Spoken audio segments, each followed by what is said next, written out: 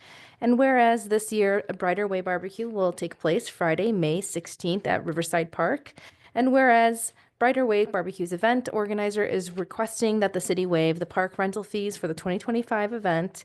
And whereas City Council agrees that waiving the park rental fees for a Brighter Way barbecue would be in the general interest of the public and advancing the city's public image.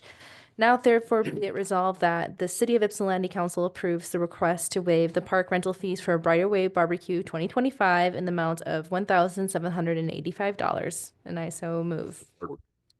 Moved by Councilmember Fellows, supported by Councilmember McLean. All right.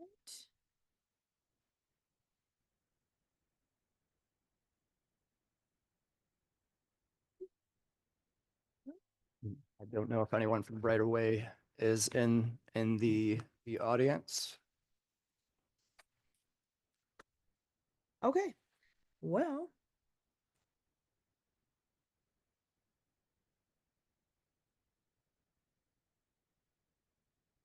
Favors to be here for their hearing. It looks like this came from our events coordinator, and so if we could remind them to let folks know when she receives them that they should be here. Mayor Pro Tem? Along with that, better vetting of the applications before they get here. There, to me, the last application had several incomplete answers and ambiguous answers, and so there is no, the thing about the trash was, what's your trash plan? And the answer was yes. So like that's not.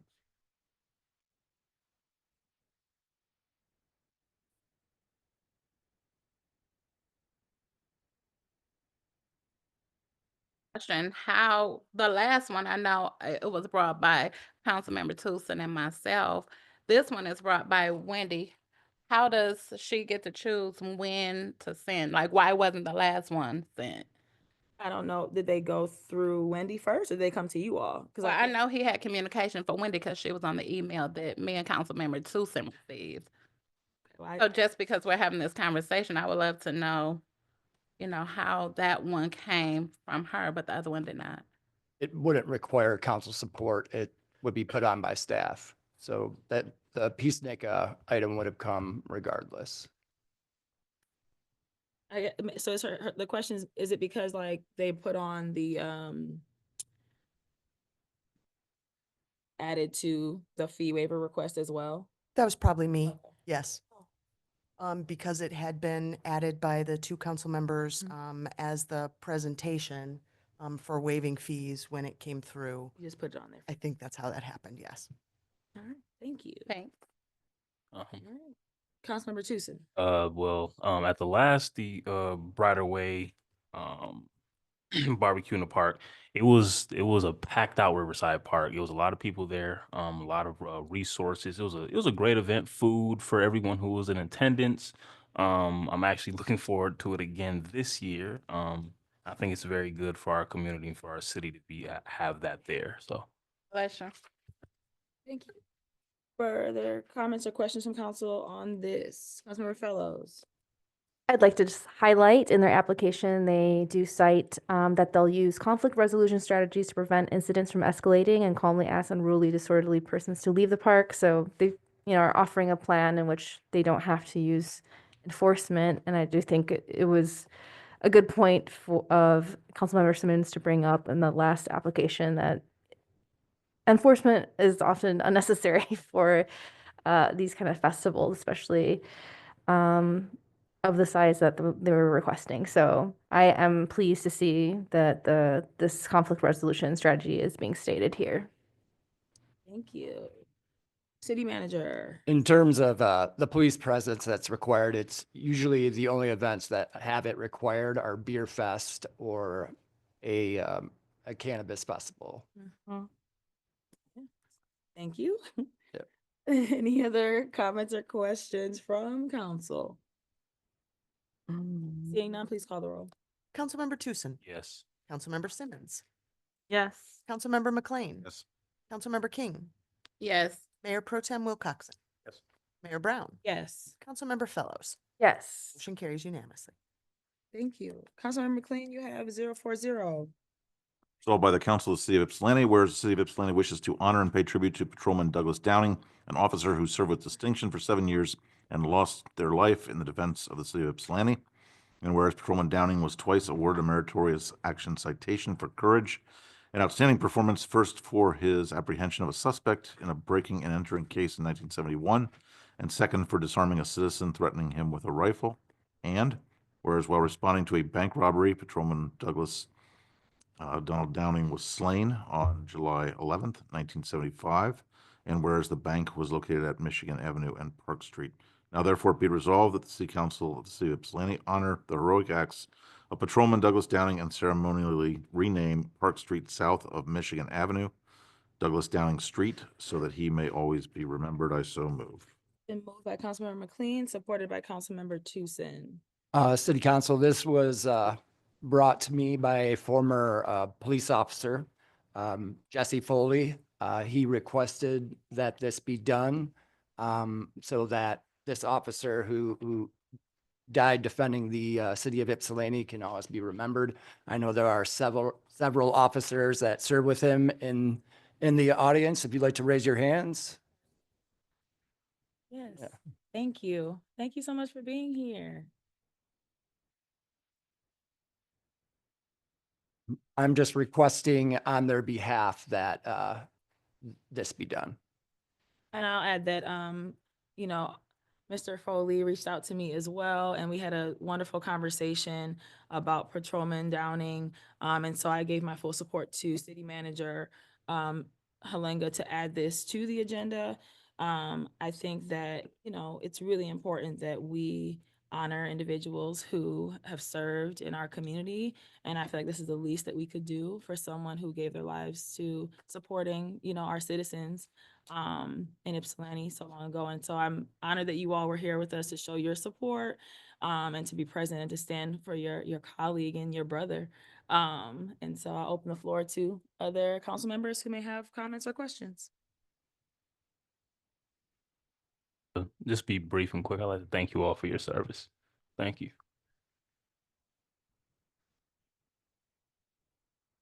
Council.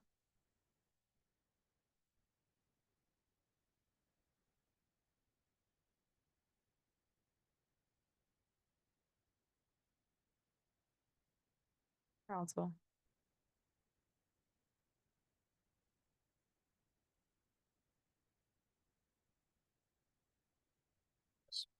Councilmember King. Yes. Mayor Pro Tem Wilcoxen. Absolutely.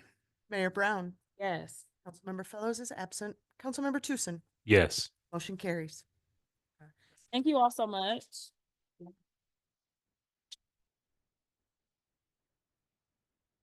Thank you so much for being here and also sitting through the first part of the meeting to get to this point. We appreciate you. On behalf of my colleagues, I would love to thank all of you for your efforts. And now, we hope to have an event. This occurred on the 11th of July, 1975. And it'll be 50 years this year. That's why we're asking it at this time. And again, thank you. Thank you so much. Thank you all for your service.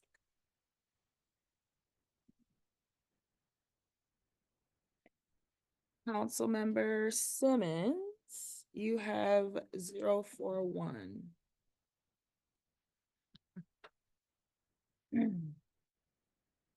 Resolved by the Council of the City of Ypsilanti that the following residents be appointed to the City of Ypsilanti boards and commissions as indicated below. For the Planning Commission, Greg Rudring for an expiration of May 1st, 2028.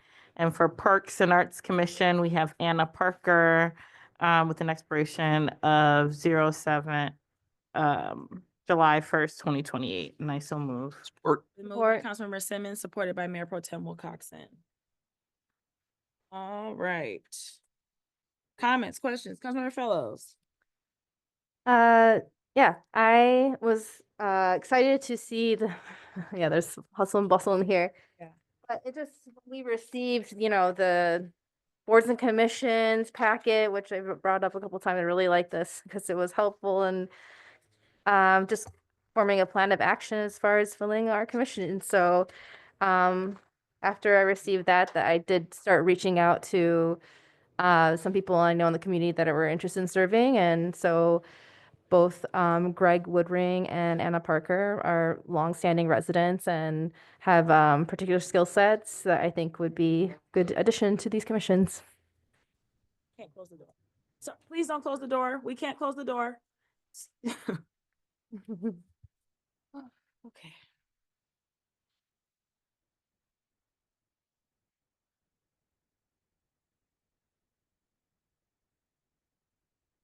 Are there other questions or comments from other council members? I'd like to thank Councilmember Fellows for bringing these forward. I regret that I haven't had a chance to touch base with Greg Woodring as the liaison to the Planning Commission, but I did speak with the chair about the position. This is an interesting appointment. As I brought up in the past, the Planning Commission is very lopsided for Ward 2 members, and this is another Ward 2 member, so this puts it at 5. There's 2 from Ward 3 and 2 from Ward 1, and there's been a vacancy for over a year.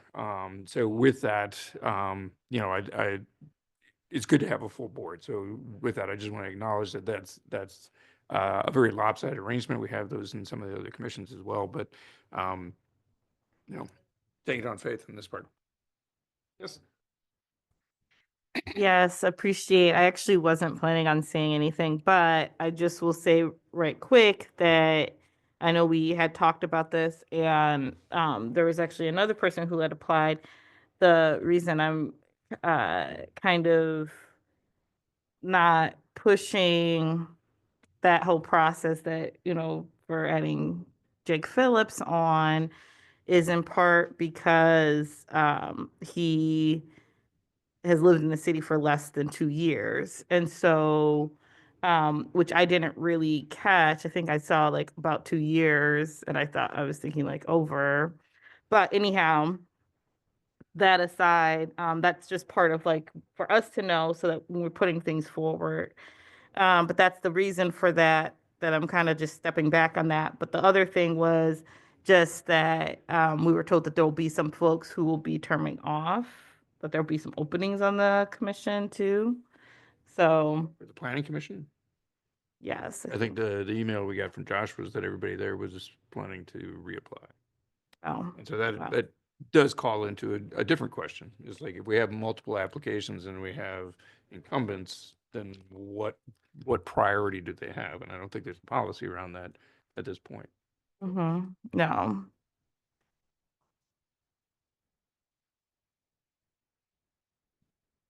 I think that would make sense to think about that and both like to be able to support obviously people who have a lot of experience and knowledge that is helpful, but then also ways for new people to be able to also engage in their commissions.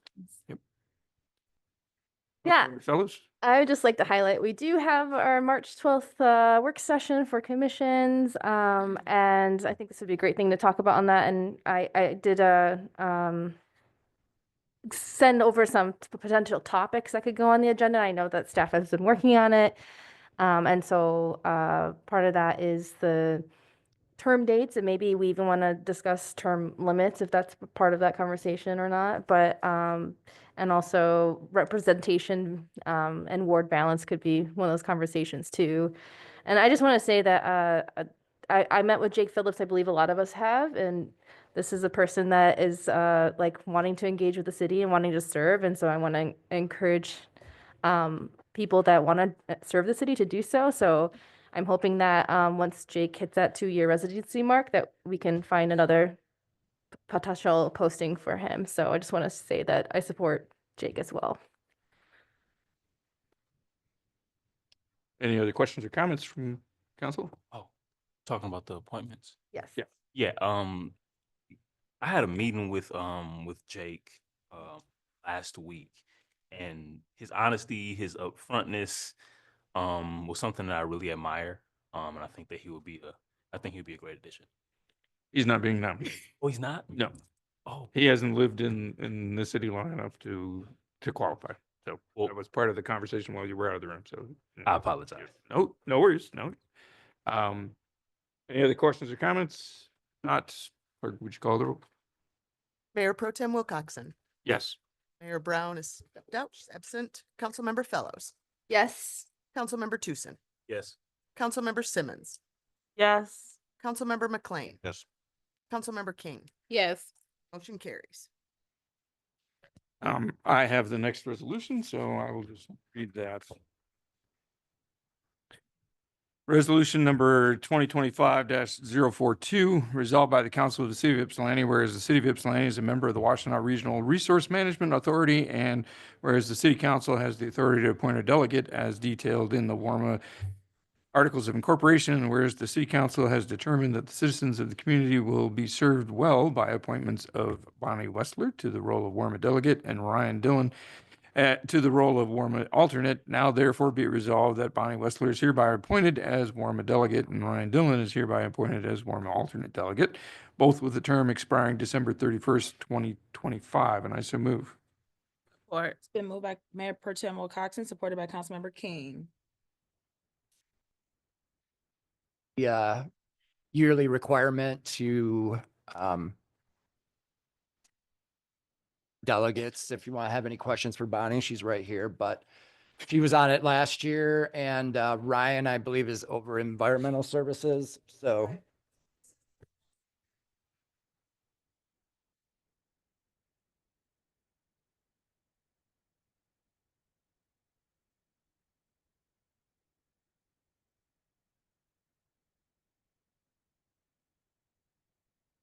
Legal requirement, we're actually changing the alternate. So in past years, Gary Birchwell had been over environmental services, that's recycling, yard waste, et cetera.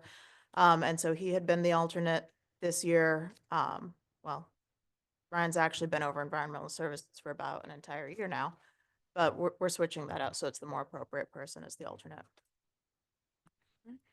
Questions or comments for Bonnie?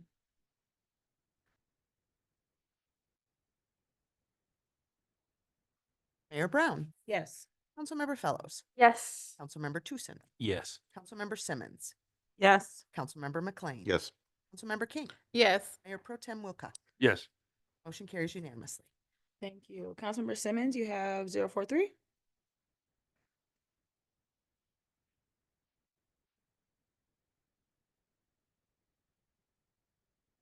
Of the City of Ypsilanti.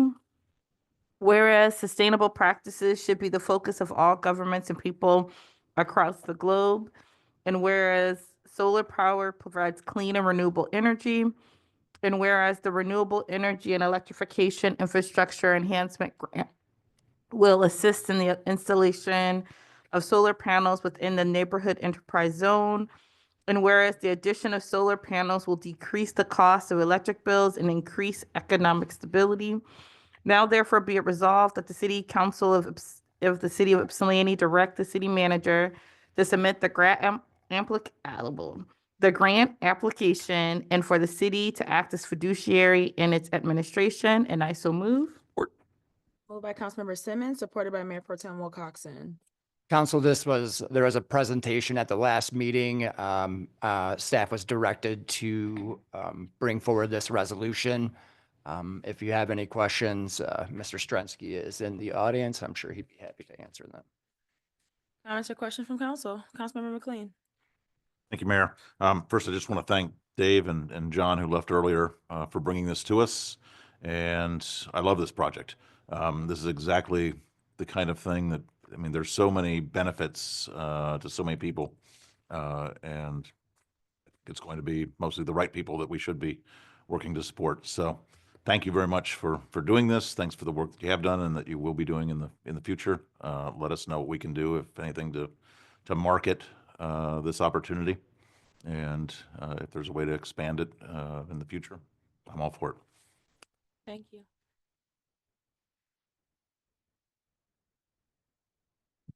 it's great conversations with you and John. I look forward to having further conversations about the other sources of funding from foundations. And I know that John has been working on it really diligently. So any way I can help, I'm happy to do that. So. For Dave. And I do support this project. And I was just looking through and wondered about the budget category, because when you first proposed this, I had thought that you would mostly be contracting with other companies to do the services part. So I'm just wondering, is this just for grant management, because you also have contracted services personnel on here? Yeah, so the budget is flexible, actually. So we can start with anywhere from $500,000, which would do 50 houses. And actually, I'm targeting like 200 houses, which would be like $2 million. But so the way the grant is going to work is we're going to apply for this money and see what we get. They may give us more, they may give us less. And then John has several leads on different foundations and donors. So after we know how much money we have, that'll be our budget. And then all of that money will go to a contractor or multiple contractors. So the city will receive all this money. We'll set up an RFP process. We'll get 3 or more contractors to bid on this project. And then the winning contractor or contractors would then get this bucket of money, and then it would be up to them to actually contact the homeowners and install the house, install the solar on the house, similar to what they do today. So that's the way the budget would work. Yeah, that sounds good. And maybe when evaluating contracts, it'd be great to see, because it looks like some of it's grant administration. That's the budget, the example that's here. Okay, so you might be looking at an old version of the grant. We've been working on the grant, but there would be no city costs or any external. John and I will be doing it, in kind. The grant, I don't know, I'm not sure what you're looking at, but the contractor will have the job of contacting people and collecting data and figuring out if their roof can handle it. So maybe that's what that line item is representing. So in terms of grant management, that's going to be the city in terms of reporting. So there's those staffing costs there. And then, of course, what Dave and John do to administer the grant as well. Okay. The employee 1, employee 2. So maybe that's, I understand now. So as part of the RFP process, the contractor will be required to hire some local people to help with this project. But again, that's all part of their bid, and they'll be managing those people, hiring them, training them, and managing those employees. I see.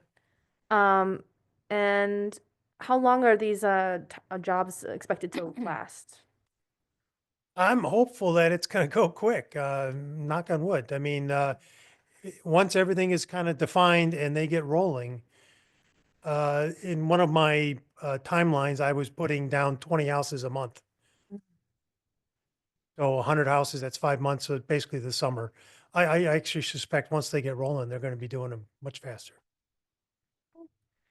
And so my only thing is I would love to see, the folks that are doing the actual installation, get a living wage, good rate of pay when you're evaluating those contracts. Agreed. We just, I can send you a video clip of several years ago, I worked on a Department of Energy grant, and we actually hired 8 people from the local neighborhood. We put solar on Park Ridge Community Center, not the community center, but the meeting the Amos Washington building, and we put solar on VPS. So we hired 4 people for those 2 different projects. And out of those, they were paid, I forget their rate, but it wasn't minimum wage. It was above minimum wage. And out of those 8, 3 got jobs afterwards. So we have a track record and we hope to replicate that. Mayor Pro Tem? Yeah, just clarification. Wasn't sure.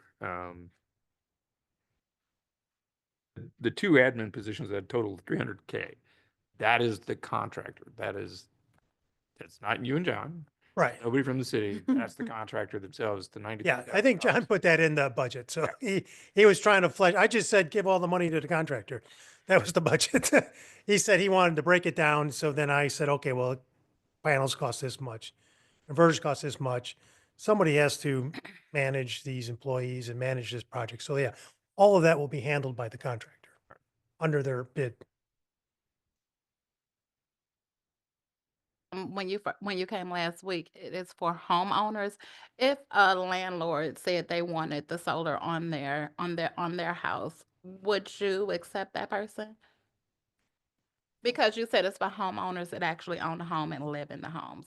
But if it's a landlord, would you be willing to put solar on those houses as well? Agreed. I mean, I'm not trying to be restrictive. I'm just trying to create a list. And in my mind, owner occupied is the simplest model. If a landlord wanted to put it on there, then all the value, it gets tricky because the landlord owns the building, but the tenant pays the electric bill. So why would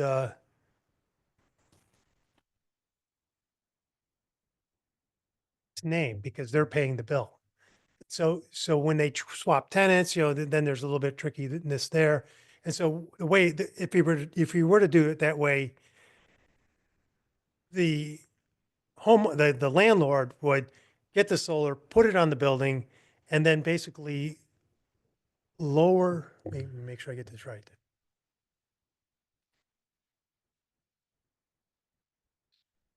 The tenant's rent, because now the tenant is getting value out of the solar because their electric bill is less. So let's say there's $50 that's less.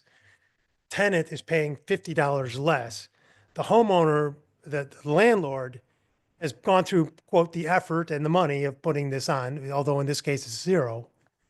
But he would want to, their person who owns it, so they would probably want to get some value out of it. So maybe the tenant, maybe the rent goes up by $10 to compensate the landlord for going through the process.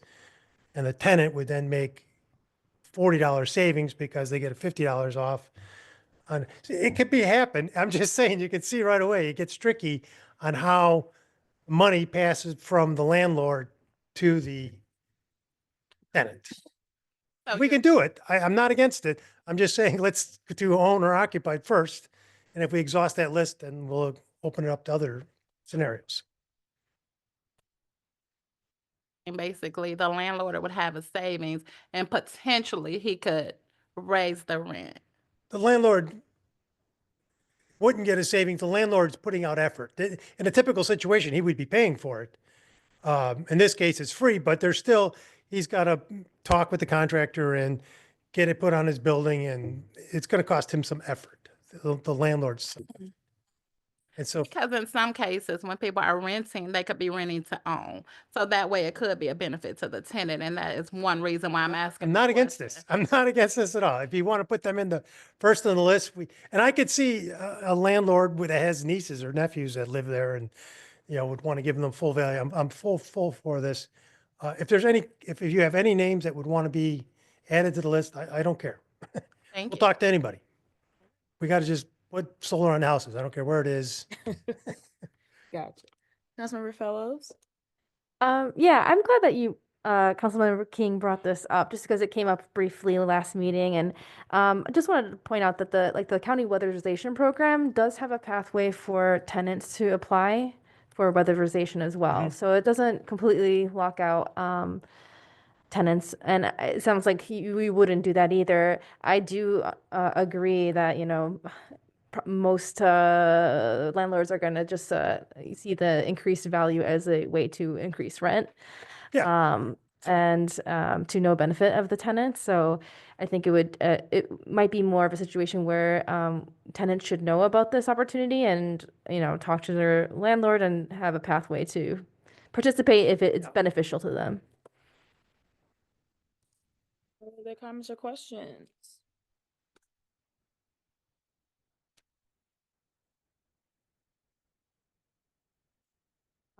Clerk, you can call the roll. Councilmember Fellows, Yes. Councilmember Tucson, Yes. Councilmember Simmons, Yes. Councilmember McLean, Yes. Councilmember King, Yes. Mayor Pro Tem Wilcoxen, Yes. Mayor Brown. Yes. Motion carries unanimously. Thank you. Councilmember Tucson, you have 04. Can I make a motion to extend till 11 o'clock? Yes. Really early, but I know it's Support. All right, it's been moved by Mayor Pro Tem, supported by Councilmember Simmons and Tucson. All in favor of extending to 11 p.m., please say aye. Aye. Aye. Any opposed? Mm. All right, Councilmember Tucson. Oh, yes. Resolution number 2025-044, resolved by the Council of the City of Ypsilanti. Whereas the city has an interest in protecting the health, safety, and welfare of the community, and whereas the city has a master plan that reflects the policy goals of the city, including the guiding value that anyone, no matter what age or income, can find a place to call home in Ypsilanti. And whereas the applicant 124 Plaza LLC, city's legal counsel and staff have come to terms on the agreement and master deed, and now therefore be it resolved that the Ypsilanti City Council approve the PUD agreement and master deed for 124 Pearl Street and 120 Pearl, and I so move. Support. Moved by Councilmember Tucson, supported by Councilmember King. Hello again. Yeah, good evening.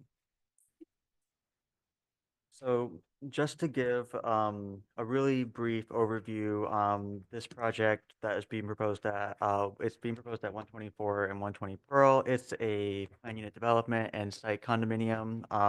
The developer is proposing a 6-story building located on the parking lot. That is just north of the Centennial Building. The building will include 1,450 square feet of retail space, just over 1,000 square feet of amenities/lobby space, and it will also include 60 residential units, 20 of which are studio apartments and 40 are one-bedroom apartments. The PUD agreement that you are reviewing, there have been a couple of proposed changes today, and so it's not 100% exactly what you guys have in the packet. However, really the main change with the that the staff was proposing is that the affordable units available in Unit 3 will target an affordability range of those earning 60 to 80% of area median income as defined by the Department of Housing and Urban Development as of March 4th, 2025. We have been made aware that the developer is interested in pursuing a brownfield at some point for the underground parking, and as a result, that would trigger the community benefits process. So council, could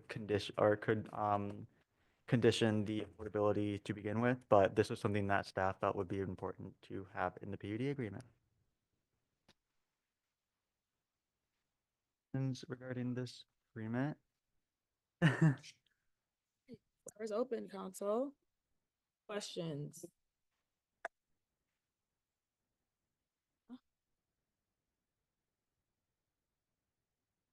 First question was about the brownfield, and every conversation we've had with the developer about this has been no intention to engage in brownfields. And now, I've been asking this question all week, and there's no indication, and now we get the indication that there is. So that's good to know. That's a wholly different thing. So, on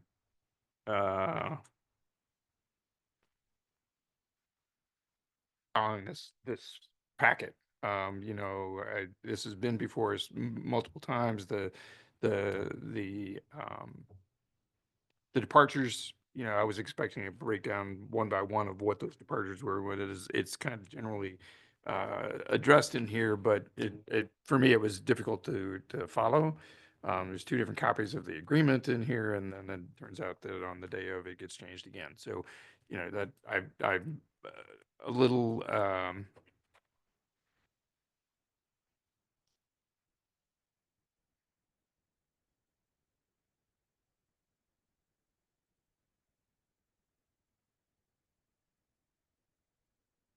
uses on ground floor. It says there will be none, but then there's a fitness center. And so is that an accessory use or is that open to anybody? No, the not having an accessory use to the apartment is, or to the building itself is only for that retail space specifically, because that was a condition of approval in, for the council and planning commission. We wanted to make sure that that was in the PUD agreement, just to ensure that in the future, that space, that commercial space, does not get converted into an accessory use to the apartment. Obviously this not necessarily clear in there, but then the other question was about the affordability, which again was not in this and was put in at the last moment. That's just another annoyance that had been brought up multiple times in the past and was not included in the initial agreement. So and that's all the questions I have at the moment. So.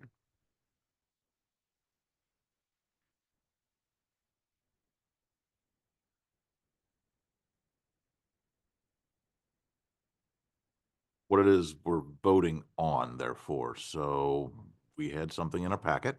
Yeah. So Represented that something has changed, and we have something in front of us here.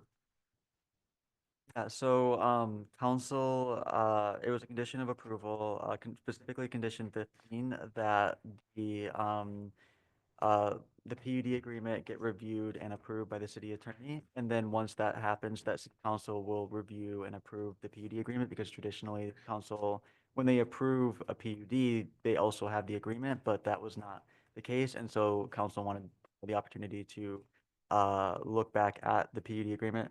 Again, there have been some changes. They have been very minor, but the developer has been very adamant about being placed on this month's agenda or on this meeting. And so staff, worked with them, and our legal counsel worked with them to try to get as close to a complete PUD agreement onto the agenda.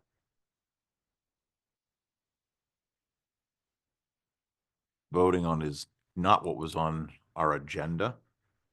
I'm just seeking clarity on what we're actually voting on. We are voting on what's on the agenda, but the actual document has changed. But not what's in the packet, but what's on our place here and what was in an email from Andrew earlier today. Councilmember Fellows, you're done, right? Councilmember Fellows? Yeah, I just want to share that the timing of the new information being the same day is something that I had thought about as well. So, I had thought it might be appropriate to table this until we can review it more. This is my first time looking at this development proposal and the PUD agreement. I know that the council members, other ones have been able to review this in prior discussions. So I am curious to have an opportunity to ask questions of the developer as well, since I think that would be helpful in kind of deciding on this too. And as far as staff questions go, you had written up, that's on page 193 to 194 of the packet, that is kind of recommendations for what the PUD agreement could include that would make it so I definitely was wondering if you were able to review this and if those things were added. Yeah, I have reviewed the PUD agreement, and I am entirely comfortable with the final draft that has been printed out and brought before you guys. The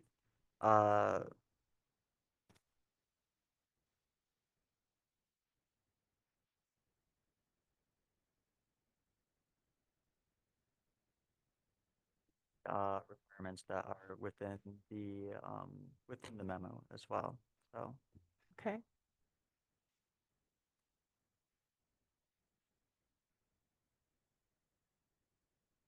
mostly for the developer. Well, they're here. They're here, so you can ask them if you want. Yeah. Does anybody have that? Anybody have other anything else for questions? Josh, I guess, before we I bring up? do have a quick question. Sure. Is there a time limit? I know, Councilmember Fellows said she may be considering tabling this. Is there a time limit that this has to be completed? Because council approved it conditionally, they kind of, in the ordinance, there was a timeline as to when a PUD has to go through, but it was approved conditionally, it's just the conditions need to be addressed. And so the developer, there's flexibility with the time to review the PUD agreement. At least from the city's Yeah, our perspective, perspective. not necessarily the project. So I feel like that would be good to have to hear too from J29. I'm not sure. I have to look at which my questions. I might have some questions for you too, but Well, we ask questions in general, so you just stay close. Yeah, I will. Okay, thank you.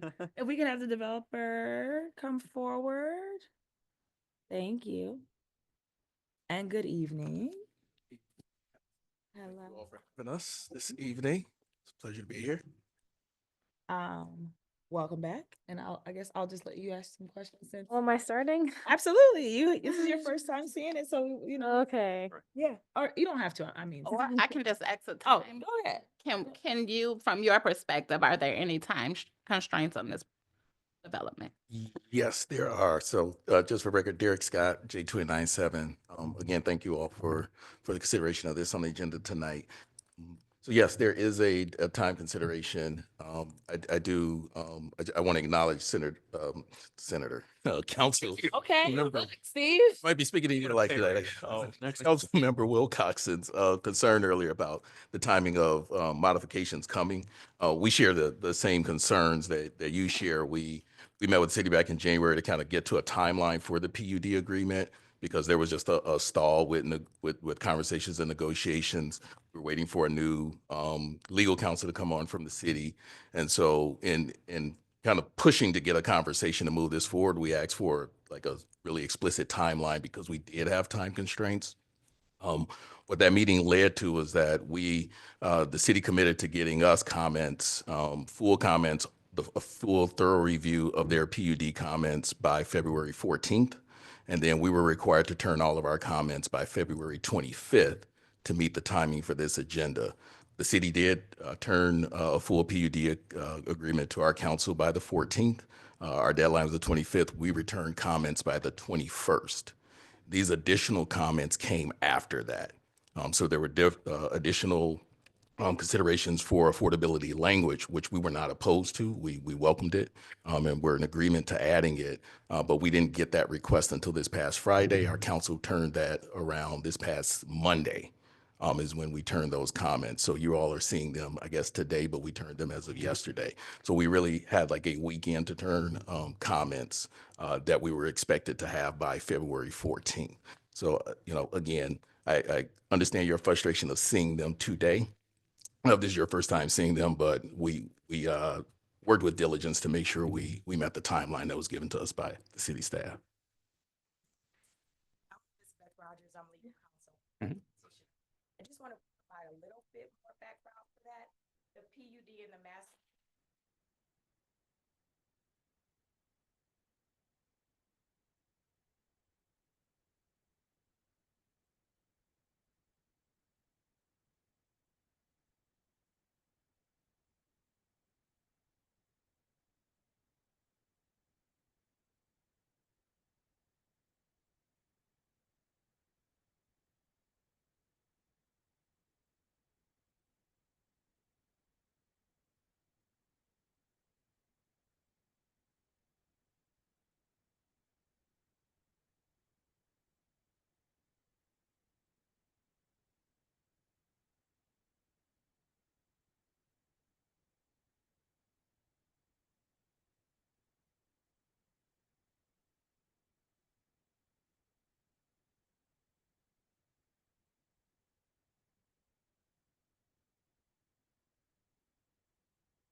been answered. What, Are there other constraints besides the cities for? Yes, so the constraint is, we're hoping to get approval tonight because this is stopping us from filing permits. And we're, with approval tonight, favorable approval tonight, we expect to file permit tomorrow for demolition. Our timeline with MEDC is at risk currently. We've already filed for an extension on that, and we can't file for another extension. You know, they've been harassing us for an execution of our agreement. We can't move forward with that until this is complete. Our letter of interest had already expired from our lender a couple of weeks ago. We actually invited the head of PNC Bank to the city of Ypsilanti. At that time, they indicated that they had no investments in the city of Ypsilanti, not a single mortgage issued in the city. They are the lender for this project and expecting to do more in the city. And we charted them out to a good dinner at Thompson & Co. and showed them the city to convince them to stay in this deal. So we can't afford to lose another day. And now we're understanding that our current drawings, which is completed under the existing building code, is at risk of being reviewed under the new building code that will take effect. And we've been designing this project for over 1.5 years now. So if we delay any further, we'll have to go back to the board and redesign this project. Thank you.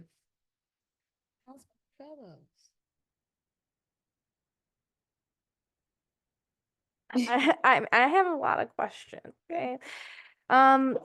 I do, because you're an existing property owner, like we actually get to peek into how things have been going so far with that. So I do want to start there. And just so with regard to the Centennial building, like how many apartments are in there? How many commercial spaces? And what is the vacancy rate? Sure. So the existing Centennial Plaza building is all office on the top. So it's a 6-story building. First floor is commercial. So the Ipsy Ale House is a tenant there. And there's a salon there on that's the other tenant. The remaining 5 stories, I'm sorry, are all office tenants. So we have roughly 31 current office tenants in there. We've worked with several of those tenants on renewals recently, including a Brighter Way, who we recently expanded their space at Centennial. So they've expanded into a couple of other floors, and we did a lot of lease concessions for them to make that happen. We wanted to keep them in the space after they had a bad experience trying to purchase a property with someone that didn't want essentially to sell to them or to even lease to them because of the nature of who they served. So we're happy to continue that relationship with them. And we're also doing some local hiring with the returning citizens that are coming through Brighter Way. So a lot of our projects that we're doing, we staff a lot of are staffing a lot of their individuals that come through a Brighter Ways program. So we've been able to retain quite a few of those tenants. To give you some context, we were misled when we purchased the property that a lot of tenants were in good standing. They were not. Many of those tenants were delinquent and continue to remain delinquent. And we have worked with many of them, with the exception of one who has never paid rent. And recently, an eviction was filed against them. But for the most part, we've worked with every tenant that's been in the space, regardless of their delinquency level. So right now, our vacancy is about 93%. We have about 3 vacant-ish units, and we have invested a little over $1.2 million in just refitting that entire property. So all new upgrades to LED, life safety, HVAC equipment, a lot of other health safety concerns, bricks that were falling off the building. We did a lot of facade restoration, about $200,000 worth of facade restoration, put a new roof on the lower roof. There was water pouring into the ale house frequently. They had buckets in different spaces. We completely replaced that roof. So all of that, literally in less than a year, we've placed $1.2 million in investment into that space. And by the way, without raising rent on any of the existing tenants in the space. Thank you. You spoke about some of the lease renewals or ongoing leases. The lease agreements are similar to the ones that the tenants have had in the past? Is it like a year lease for the same rate? Each one varies. So some of them have escalations, 3%, which is pretty standard, a 3% annual increase.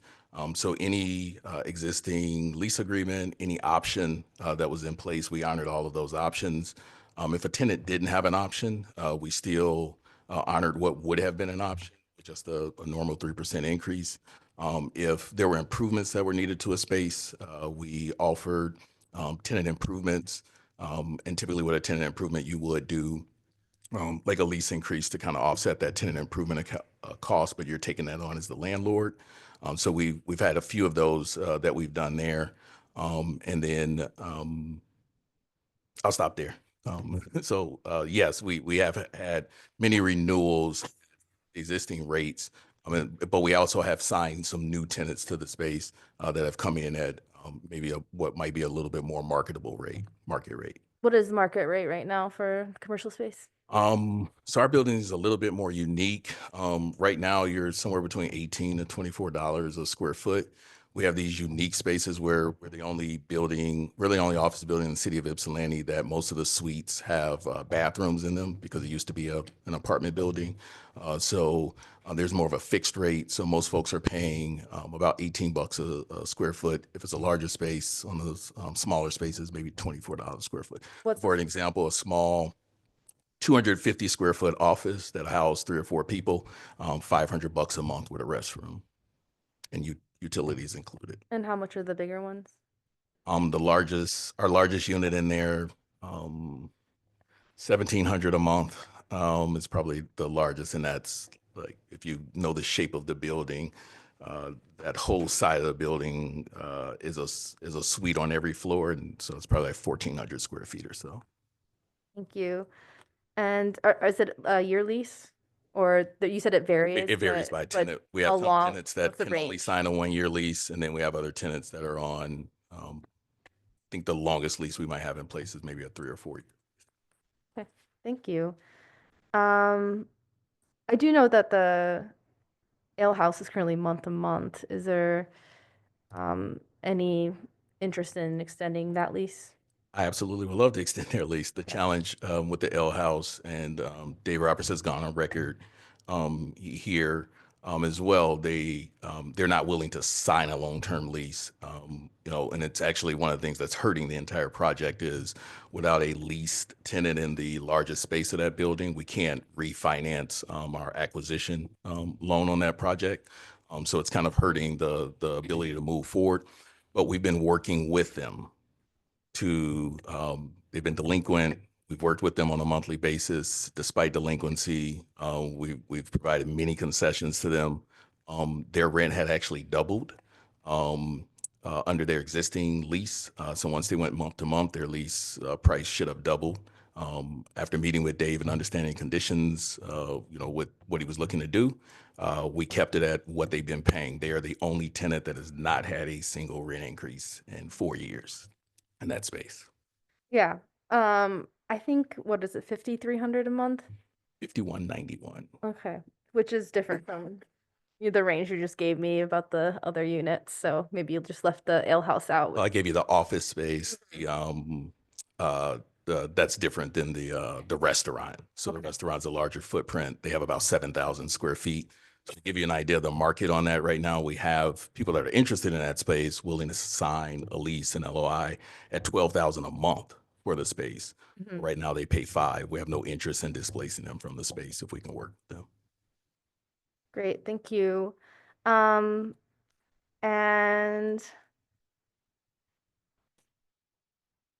is there, I know this is kind of like something most developers want. Have you explored other types of plans, and like what does that entail for this PUD? Is it going to be all rentals or some for sale units? Because as I understand it, it's residential units.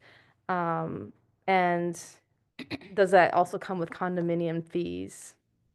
Sure. So the PUD route is the route or the direction that the planning department thought would best help us move this project forward, given that the project was consistent with all the values of the master plan. However, there hasn't been a zoning code update to the city zoning. Our project in the downtown is the first project that's happened in new construction of this type in over 30 years, right? So we're all kind of learning some of the challenges as we go. So the PUD was the path that we were directed would be the most consistent with addressing the current master plan of the city to show that our development is consistent with that. So with that, the PUD process that lends to now you have to condo each of those units within it for the sake of being able to place financing on it. So typical to like, when you think of condos, it's not like condominiums in a home, even though it's the same enabling act. It's more like a subdivision where you have a master deed or a master plat with 80 homes in that subdivision, and then you're able to deed out each of those individual units. So yes, there is similar to like a homeowners association, those 3 units that we have with 124 Pearl, which is the commercial property, 136 Washington, which is the residential property, and then there's the small carriage house that's there, 120 Pearl. Those 3 units all share that common PUD, and so there's a sort of a shared common expenses that'll be shared amongst all of those 3 units. Do you have estimations of what that will be? And also how much the units are going to be for the residential and commercial space? Because I've heard. Sure. Yeah. So right now our range is 60 to 80% AMI for affordability within the development. Right now, the market rate units are less than 80% AMI because that's what the market rate kind of lends to right now. With that said, the retail space there is going to be a below market rate space where we're trying to subsidize bringing in like local operator to that space. And so part of the funding that we've chased with our community bank is to allow us the breathability to bring in a small business that we're able to incubate into that space and then provide a lot of tenant improvement dollars to them. So right now that's at about $14 a square foot. What about the residential spaces per square foot? Per square foot. So keep in mind these are smaller unit sizes as well. So without having it, let me pull up a performance so I don't misquote on the record. But we're between 250 and 380 a square foot.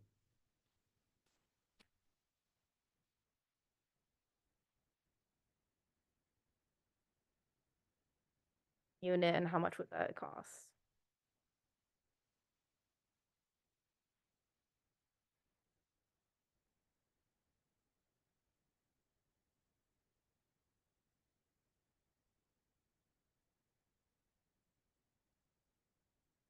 On at least 50% of the units, we're targeting project-based vouchers. So we've been working with the Ann Arbor Housing Commission. So those pay what I'm not sure how familiar folks are with project-based vouchers, but it's at the fair market rent for the area. So the fair market rent is $13.92 for a studio and $14.19 for a 1-bedroom. So those are the fair market rents, but with those vouchers, tenants pay only 30% of their income. So essentially it could be a 30% AMI unit, it could be 40, 50, 60, 80% because they will be, the goal is to have them eventually be project-based. What is the square foot of the studio? Yeah, so the studios range between low 400s up to mid 500 square feet. They range across each of the units. All of the second floor units have balconies on them. And then the 1-bedrooms range in the 600s. 600 to, and we have a low 700, give or take. Okay, thank you. I think that's my questions for right now. if I can add one clarification. So it was mentioned that we intend to pursue brownfield for the purpose of the parking deck. Just to clarify that, we don't intend to pursue brownfield for the parking. The pursuit of brownfield is for Mr. Brownfield TIF for affordability. So if we pursue brownfield, it would be to drive deeper affordability, not to pay for a parking deck. Right now, we're able to get the project to pencil and move forward with our existing finance source so we don't lose it. And the reason we've been slow to commit to saying we're going to do brownfield TIF at this point is just not having a clear understanding of what that timeline would be from the city. Because again, right now, the priority is can't lose the 3.9-ish million in grant.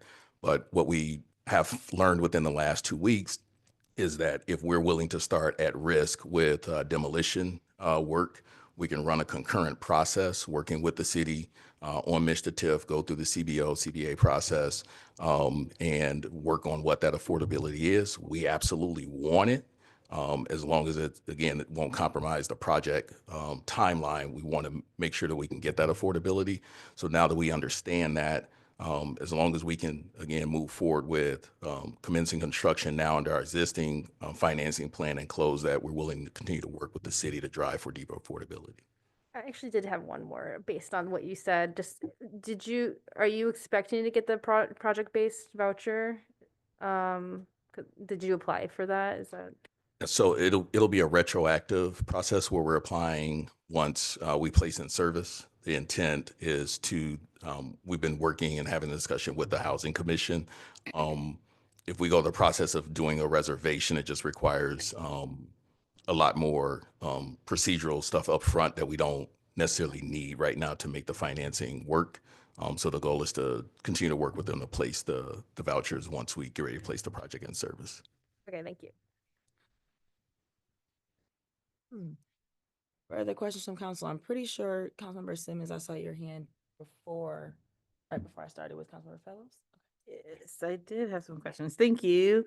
Well, one of my questions was around the brownfield fees. And so this is the, so you're saying that this would be something that you would pursue, that would not, that would kind of be on top of the current process in terms of it not being required to move forward for the project to happen, but that the outcome of that process could potentially lead to greater affordability due to access to these different funds, but that's not contingent upon the project happening as planned. That's correct.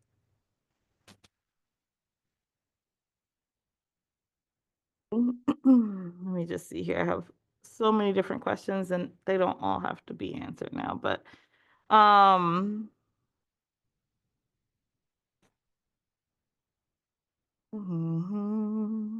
I will say that, one of the things that we get a lot, anytime anybody finds out that I'm on city council, they say, how about them taxes? So it's just like, okay. So I just want to name that, folks do bring up the tax rate and they talk about like how we lessen it. One of the things is more housing and more people. So we need some more housing, and also thinking that we need at least some of it to come that doesn't require our tax base to cover costs, so that we can work to get deeper affordability when we can. But that's just something I know that I'm thinking about with this. One particular question, this is kind of just jumping into the language. There was one part, so I guess this is Article 19, which says leasing. And it says the owners may each lease, sublease, or allow others to occupy all or any portion of their units or any limited common element pertinent thereto at any time and from time to time without the consent of the developer association or the other owners. And I read that and my brain went to somewhere. My brain was like, oh, is this what they mean? But so I would like just to understand what that means before I add on what I think it means. To which document? Deed. It might be the master deed, the master deed. The reason why we wanted to give the owners the autonomy is because they may be able to make arrangements so that, let's say, for example, someone gets into trouble and they need to sublease their unit to another party. Each lender is going to have separate financing for that unit. If the lender is willing to consent to such an arrangement, we don't want that unit owner or an occupant to be constrained by something in the master deed that prevents that. The lender is on board with it. We don't want there to be unnecessary constraints. When I was reading it, I was asking because I was just like, I'm not sure what limited common element, I don't know what those words mean. So, but I was asking because when I was reading it, I think about a challenge that we have with apartments being converted to short-term rentals. So when I'm seeing that was where I was like, wait a minute, are they saying that they can kind of take up whatever space and then could kind of do what they want with it? And that's something that I would have a big concern with. So yeah, so that's what I was trying to understand what was kind of being addressed there. So keep in mind that the leases that cover the commercial space are going to have different requirements than the leases that cover the residential space.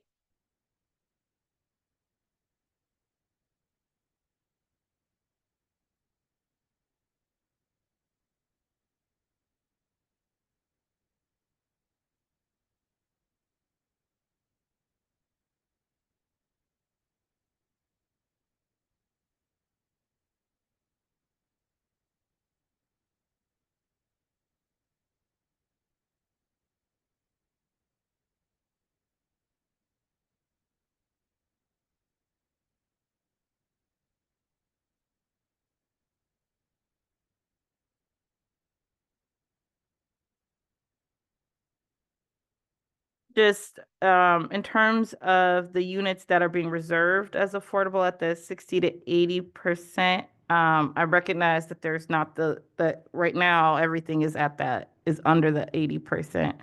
But just how many units are being reserved for that? Yeah, so as far as reserving, we're still working through the language from that the lender is going to require. So I don't want to under or even overcommit to what the lender is requiring. But what I can say is that the funding from that community bank requires at least that 30% of those units have to be under 80% AMI, with at least 50% of those units meeting the definition of affordability under HUD. So our constraints from our lenders are going to push us towards some level of affordability agreement therewith. Right now, again, our pro forma, though, even with, again, what's designated as market rate units, we're not showing anything that's over 80% in our current. I'm sorry. So you said I understand that's like heavy asterisks. Okay. So you're still trying to work out exactly what that looks like, but you're saying that with your lender that they're looking for things that have about a 30% of the units that would be, did you say 30%? 80%. 80% AMI. And then you said 50%. And then at least 50% of those units have to meet HUD definition of affordability. Okay, of those have to meet. Okay. HUD affordability thing.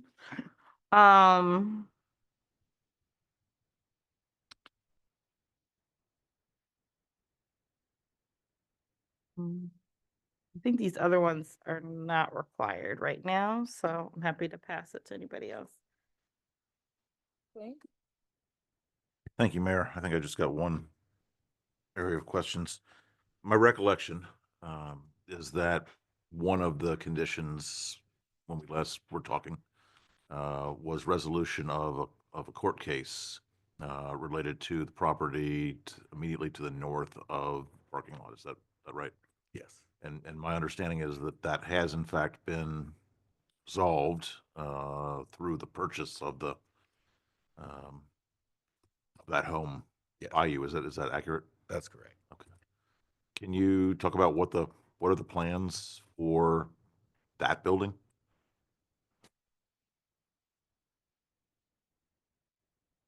That was part of the settlement agreement, but that case also has been dismissed with prejudice, so there has been a full resolution. That property, I mean, I want to be selective with my words. The current condition of the property is not at a standard that I would operate a residential property. So right now our team has been working to make improvements to the property and continue to work with the existing tenants on a long-term plan while we also make the necessary improvements to that property. So there will be conversations around like relocation and how we accommodate those tenants while those improvements are made. Similarly, we've had conversations with the Ann Arbor Housing Commission and the VA around placing vouchers there as well to preserve affordability there. I think the question we get is there any plans of demolishing it, demoing it, and putting a parking lot there or anything? The answer to that is no. That answered my question. Frankly, I don't want to do any more demoing of anything. So yeah, the goal right now is to preserve it as affordable 4 units of housing. Thank you.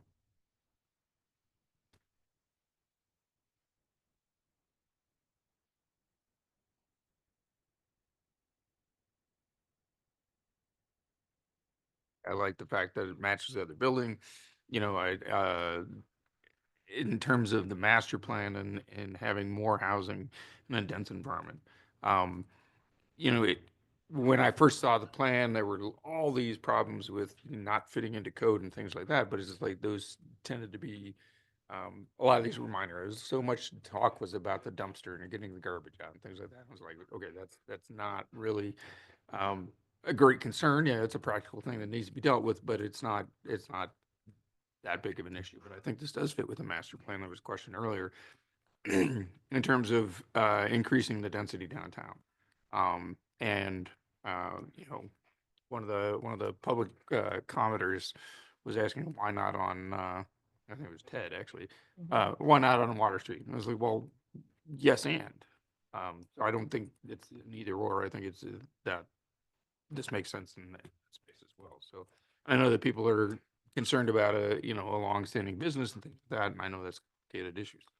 But in terms of the overall footprint, you know, and conversations with the with your architect, you know, this is transitioning from a small town to an urban environment, and some of those standards. You know, there are buildings on Michigan Avenue that are right next to each other, and there are constraints of that. So, you know, as far as I'm concerned, in June, we voted to approve of this with conditions. If staff is confident that those have been met or will be met in the process, then I'm for moving forward with this project.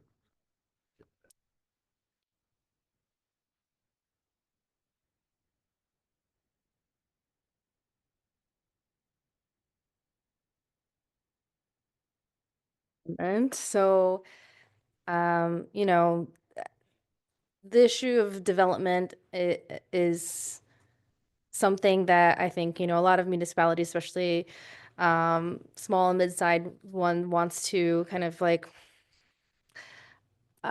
make it so that our zoning, you know, restrictions are as easy as possible to invite as much development in.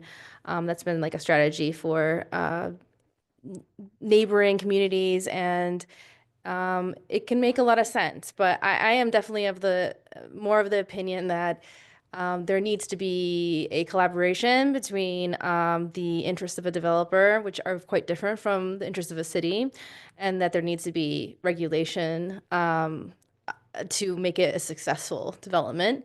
And so, you as a developer approach us asking for a PUD because it will add tremendous value to the land that you already own that is a benefit to you.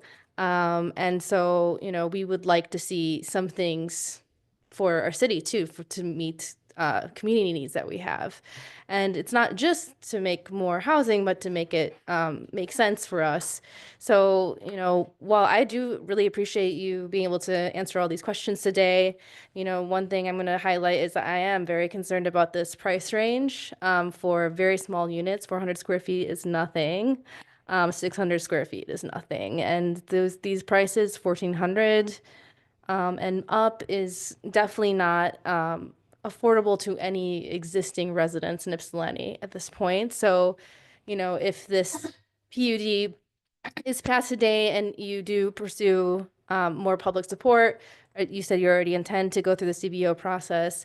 What I would want to see from that is a deeper set of affordability standards. So 40% AMI, not 60%. A higher, percentage of the units being affordable units.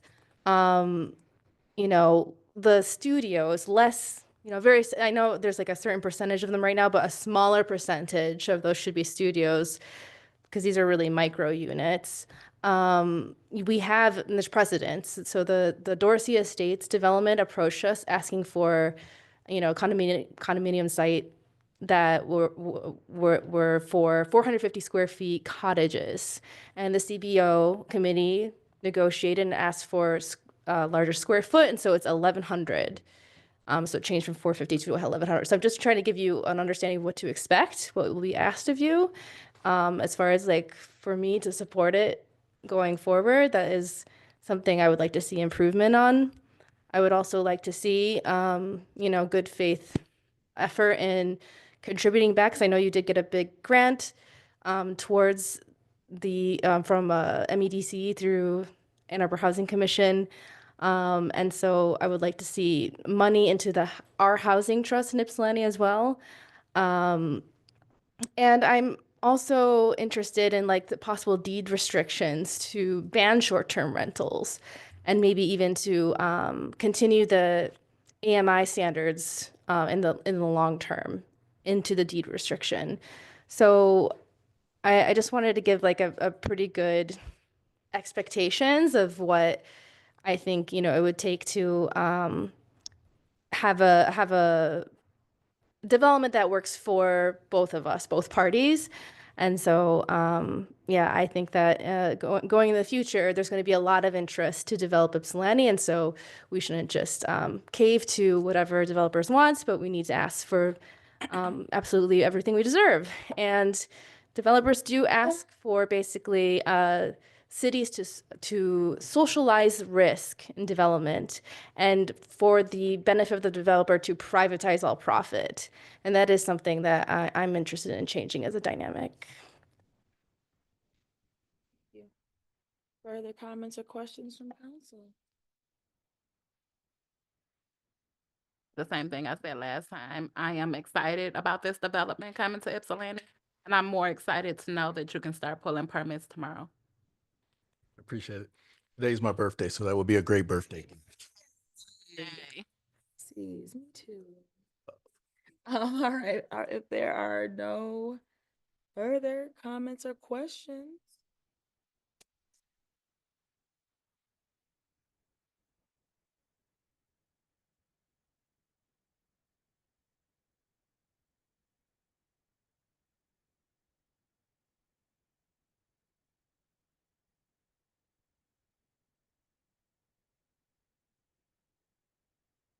Happy birthday. so much. Happy Happy birthday. Hope you get to enjoy the rest of it. Yeah. Yeah, I know. All right, Councilmember Fellows, you have our next resolution. Or go home.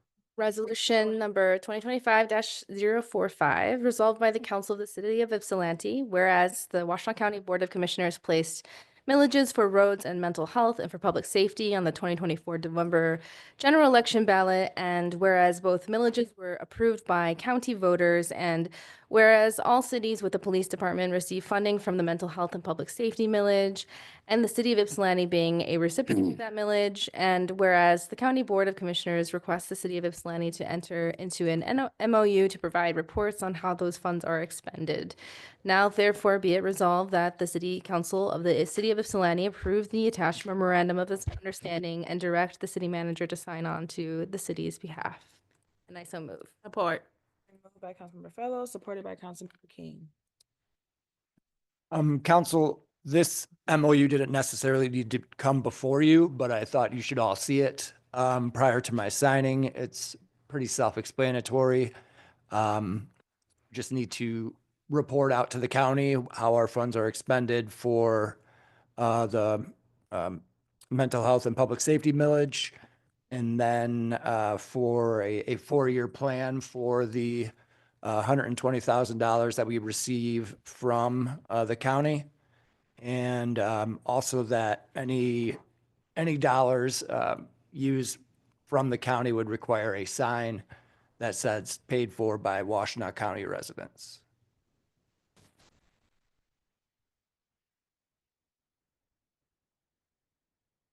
Oh, yay, this is great. And see this and see it, that I think that there's some alignment with our council's goals. And this kind of hopes to open things up for public engagement and transparency, while allowing us to dive into our goals more intentionally, I think. So I think that's great. You mentioned the signage costs, and so I did have a question, which is kind of, has that been estimated? Do they include funding support for that? Or is that kind of expected to come out of our share? And then, like, what kind of signs are we talking about? Like, I was imagining when they're like, oh, this project at the park, is that like, oh, like how permanent, I guess, of a sign is that? They didn't give us specific details about what the sign would look like. I asked if they would be paying for it. I haven't had a response to that. But I imagine they would be small. They wouldn't be a very large sign. Okay. Thank you. Further questions or comments from council?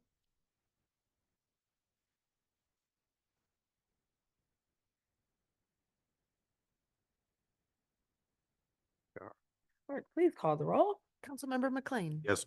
Councilmember King.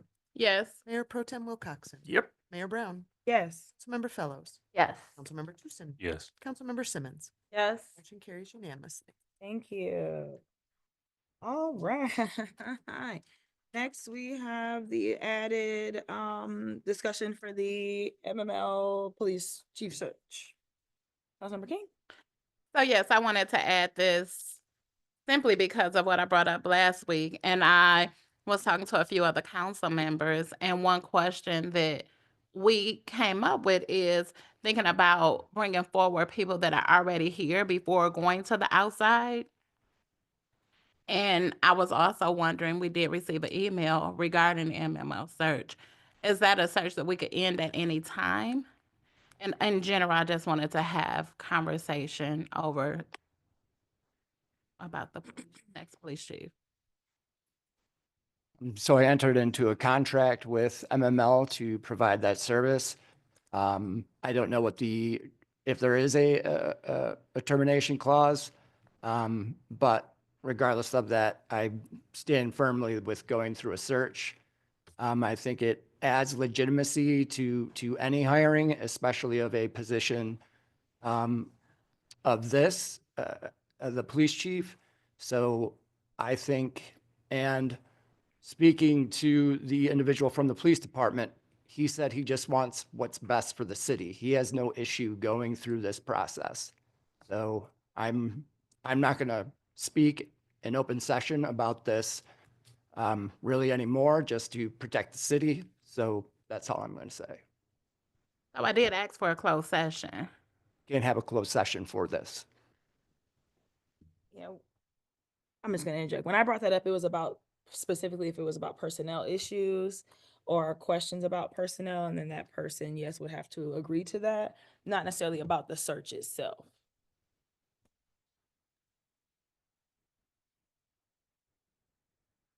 Discretion of the city manager. It's not at the discretion of council. And so that has been going forward. If there was interest in having this conversation, I think that ship has sailed. You know, we've already engaged in an external search. And I think we need to keep going with that. My personal experiences at the times that we've hired from inside, those have been fraught. And I think the best process is to have an open application and review those people. And if the internal candidate is the best candidate, we'll see that. To me, it's not even a question. It's, you know, it's not possible to do that. Completely understand, as the last meeting I understood as well, that we do not do the hire. But again, I understood we can have recommendations. So that is why I brought that forward. You have your feelings, you just stated them, and I'm bringing my feelings forward of what my opinion is. Thank you. Thank you. Councilmember Simmons. I'll just say, I mean, I know you were saying that the conversation is hard because we've been kind of asking toward this, and and it's like the hiring process, but we are also supposed to be looking out for the budget, right? And so there's a big cost just with going with the search, and my experience, which is limited. We've only done a couple of hires since I've been on this council. But that even going through the process, even when we hire an internal candidate, that the process itself actually elevates the cost for a long-term expense, which is for, for salary and benefits and other things that come up through the agreement, that those things were enhanced because of going through the process. So I just named that as why we were lifting up questions, even though we don't get to make that decision. We are making decisions about the budget, and this we haven't really been able, that wasn't really, I think, stated as clearly in what that looks like for us as we move through this process. Because the last time we went through that, not only do we pay costs to bring candidates here just to interview, but then we also pay costs to move someone and different things. So I think it's important for us to name those enhanced costs as we head into these decisions and thinking about really what's happening. And one of the other things that kind of has come out as I'm looking at this is even within that, specialties of the previous chief seem to actually not carry through in terms of the policies that I thought we would be seeing. Yeah, so that's what I'll just say that on this discussion. Further discussion?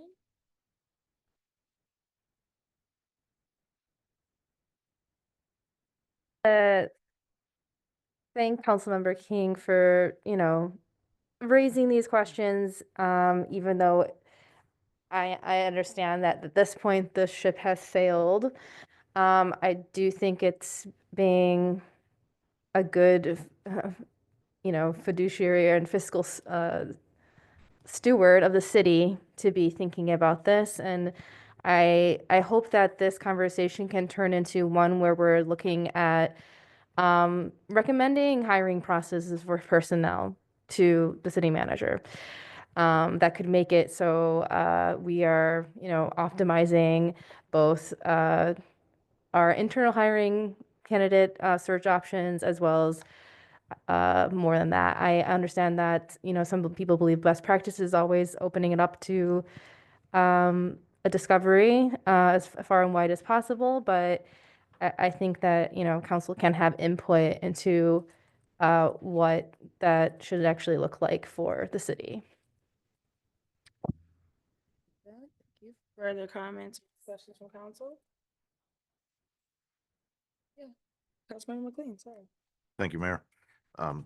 Just briefly, I mean, I think there's room for disagreement about this, but I would point out that one of our longest tenured guests in the room appears to be I'll call her a young woman from the area who has indicated that she is interested in being a candidate. And, you know, if we were to avoid doing a search, we might not find such people. So I think it's important. I think to me, it's penny wise, pound foolish, not to do this in the case of such a critical hire. But I support the idea of going outside and what we're doing. I want to stay the course. Thanks. Councilmember King? I just have a quick question for the city manager. Have we ever hired within from the police department? Yes, we've hired from within for every position.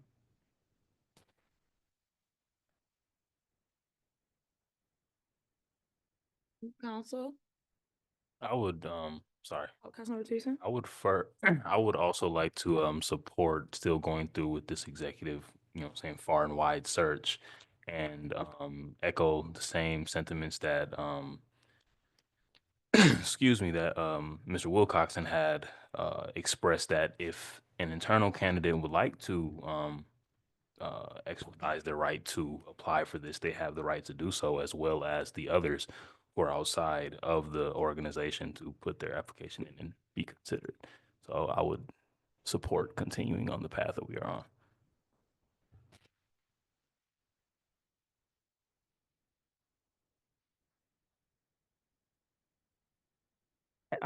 I support the search. I think it's an important thing for us to do. We have hired internally before. We have gone out for a full nationwide executive search, and we've had great candidates both times, and we've also had times where it wasn't so great. I think that in this decision, again, that is the purview of the city manager, and so I support the direction that he has led us in. And also, I'm reminding folks that there was input solicited from the city manager in terms of how to build the profile and the things that we were looking for in that next person, whoever that may be. And so the opportunity to give feedback about this was at that time. And in one-on-ones with the city manager to talk about what expectations are, because we do have that ability to direct and give ideas and feedback to this person, whoever it is, at any time as city manager, as you wish. But I do think that this falls within the purview of the role. And so I respect that, and I'm not here to micromanage his job. So I hope that whoever we get, we come forward with great quality candidates, and we don't know who to choose because we have so many wonderful people to look through. Councilmember Simmons? I don't know that we've seen that profile. Have we gotten that information that was compiled from those, from that feedback? I don't know that we've seen that. I just got it. I will forward it to council. Thank you.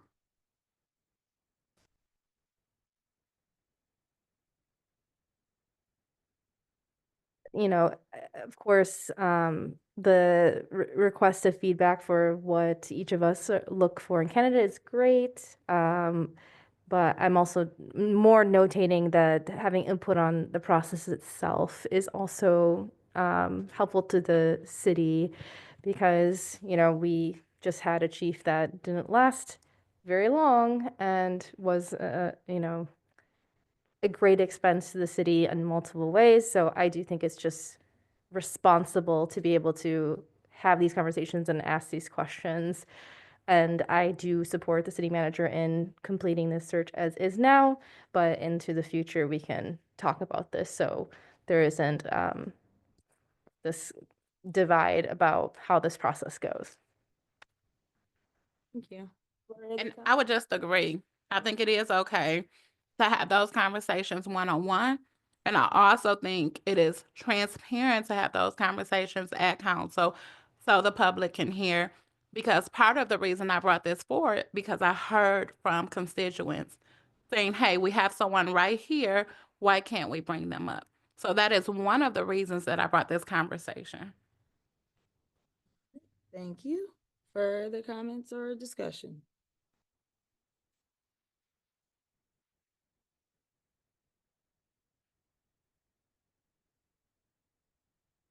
And commission liaison reports, police advisory. While we're on the the topic of police, I would like to express with great excitement that there's potentially an applicant. Well, there's an applicant. They put application in.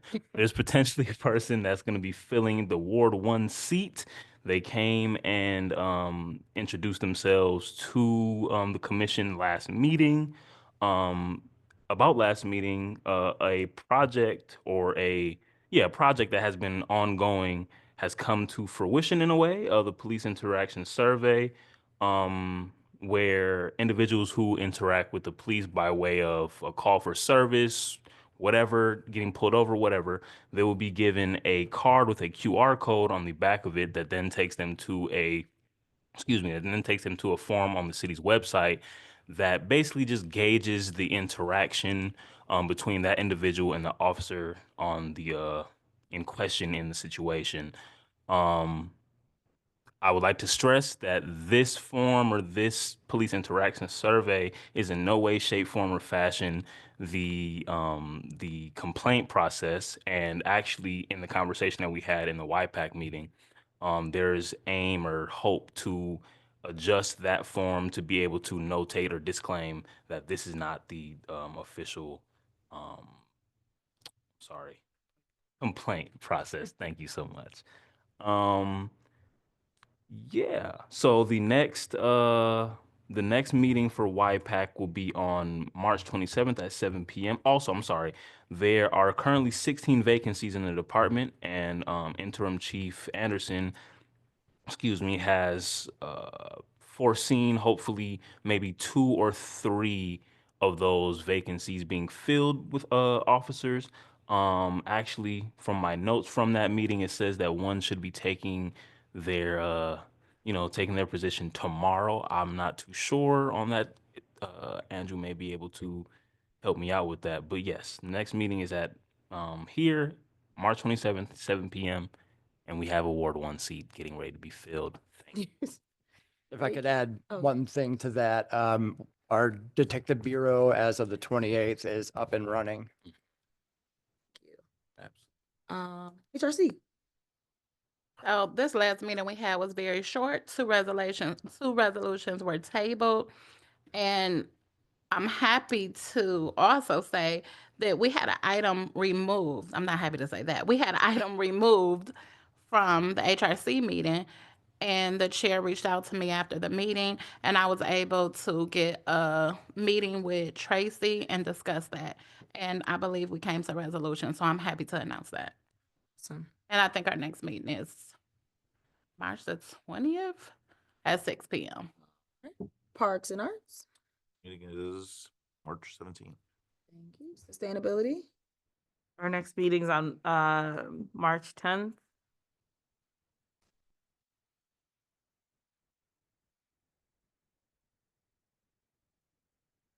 At the previous meeting, we saw the dark sky presentation, and the commission was thankful to Josh for bringing that forward. He read them very well and got that got it there. The other thing was we had asked the commission to consider camping for homeless residents. And so there was good discussion at that meeting. The obvious question from them is, well, what do you want us to do about it? And it's like, what is the scope of what council wants them to do? And basically it was everything, it's like in terms of the code, things like that. And so the take home from that is that Commissioner Marin, who is a planner, is talking with Josh about the short-term solution in terms of relaxing enforcement and language to other options, but some of the other options are more long-term and will require more review by the commission as a whole. So Commissioner Marin and Josh have been talking. We'll find out what the outcome of that is and report back. But the rest of the commission will be entertaining this in a more detailed way at the next meeting. Thank you. Is that? You can I was just gonna ask, when you were saying like tenting, will that also include considerations for safe parking too? Yes. ZBA. Last meeting was canceled. SEMCOG. Nothing at this time. Watts. Nothing right now. Nothing for Urban County. The DDA will have a special meeting this Thursday, afternoon at 1 p.m. to discuss a pertinent, greenery issue. Rutherford Pool. Nothing at this point. All right, council proposed business, Councilmember King. So something I have been bringing for the last few meetings, I'm going to continue with team building. I think that is something necessary that we need to do. We have talked about it for quite a while and it has not happened. So that is something I would love to get a date for and get something going for as team building, because I think that is a skill we need to go ahead and try to tighten up on here for us, for our communication and just working together better. I think we need to do team building. Also, St. Luke's, I mentioned them when we were talking about the unhoused community, and they were wondering if we wanted to take a tour, and they recently reached back out to me wanting dates. So if anyone is interested, if you could reach out to me with your schedule so I can give a date to them. And lastly, I wanted to ask Tracy if you could put Raven, I cannot remember her last name. Yes, on the next agenda for HRC. You have support? I'll support. That's all. Actually, one thing that I failed to identify in my YPAC liaison report, I'd like to highlight the fact that in the month of February, the Officer of the Month is our very own Roderick Edwards. He has been in, like, since he got on the Ypsilanti Police Department last year, he's been in the community. The community loves him. Like every time he's out there, whether it's at Joe Doolin Day or whatever event he is at, the community loves him. So I want to give a huge shout out to Officer Edwards. And I would also like to let the community know that coming this spring through summer and a little bit into fall, in Ward 1, I will be hosting Walk the Ward, an event in which twice a month on Tuesdays, I will be going to different locations around Ward 1 to invite the residents out there to walk with me, show me things that are out of place, out of order, ask me questions, or just have a walking buddy for the day. The first stop for Walk the Ward is going to be in Ainsworth Circle. All information about the logistics and where we're going to meet and what time and will be on my social media. Though when I refine all those things, I would hope that I could put those things on the city's newsletter if possible. So yes, any recommendations for locations around Ward 1, that's a rhymer. Thank you. Any recommendations for locations around Ward 1 can be either emailed to me or you can call me and give me those recommendations and I'll take them down. I look forward to hearing from all the residents of Ward 1. Thank you. Thank you. Councilmember Simmons. Yes. How many things? Okay. Easy thing, I'll just say I did notice, I appreciate the city putting up information about the bird flu. I've had some folks reaching out and I saw that when I was going through Riverside. I did have a resident that was reaching out about possible upcoming like vaccinations, and I guess they were wondering kind of like who would be responsible for administering those. And I don't actually know the answer to that. Who would be responsible for administering vaccinations to birds in our area? Vaccinations to the birds? Yeah, so for bird flu. I do not know. I don't know. I don't even know if that exists. Yeah, I mean, I just like, I don't know. Now that they're developing something, and so I was just like, well, who would have that responsibility to actually do that? Yeah, we don't. Well, we don't have any of those things. County. Oh. Oh, okay. I also wanted to say I did watch. There was a um a video from the Auburn One case in court. So just one to appreciation to staff for work and diligence. Um, and also, I just want to say, just because this work is so important, that I hope you're able to let the grief of witnessing these living conditions move through you. I know that this can be difficult, and even when I was sitting down, our attorney was noticing I have housing is a human right and was saying safe housing. And so just like I consider this like kind of part of that and processing these conditions. It was kind of hard hearing some of the things that people are going through. So just to say that I did watch that. And I just want to say to the community that the judge, Cedric Simpson, said that if your case is before his court, that you should pay escrow there. And if not, it should go through the city, and ordered that rent payments that were collected from impacted apartments to be turned over to the court. And just to note for folks to document efforts for rent collection or attempts to evict.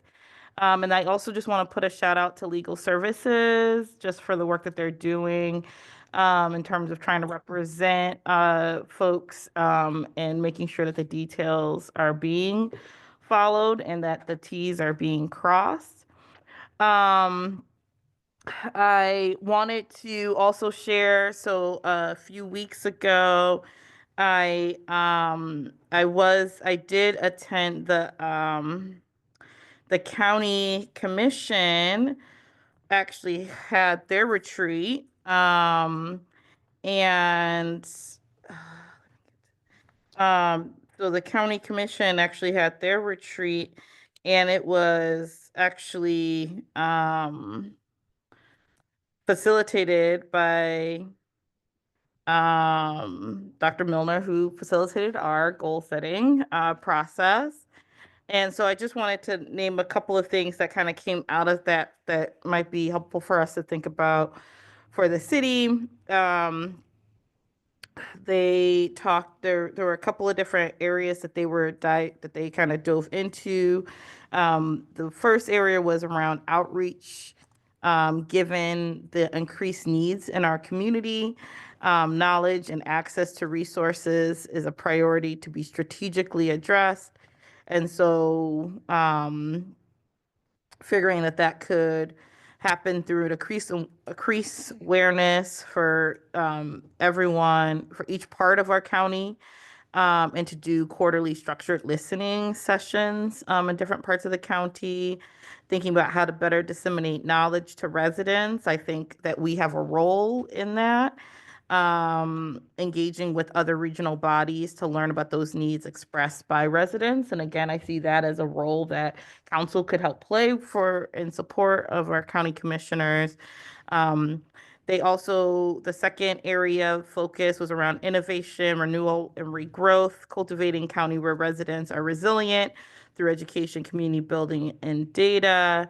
And so looking for how to have data for creative solutions, resilience, adopting to federal projects, and fostering regenerative collaborations through information gathering. And the last area was around resource management, creating a common understanding of discretionary spending to manage expectations of the community. So one was clear understanding of what money is provided for legal services, committing for internal needs and staff, committed what's committed to contractors, and then understanding what's left to create a cohesive policy of objectives for that money, so people know what county can,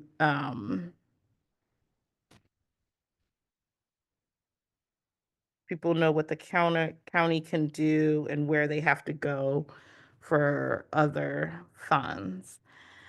So I thought it was interesting, kind of just seeing their process and how they did do a retreat. So just to Councilmember King's, it was obviously a public meeting and all of those things. So I know that's something that has come up in terms of for us, but then also just to think about what things that they're talking about there that will impact us and in terms of how they think about how resources will be shared.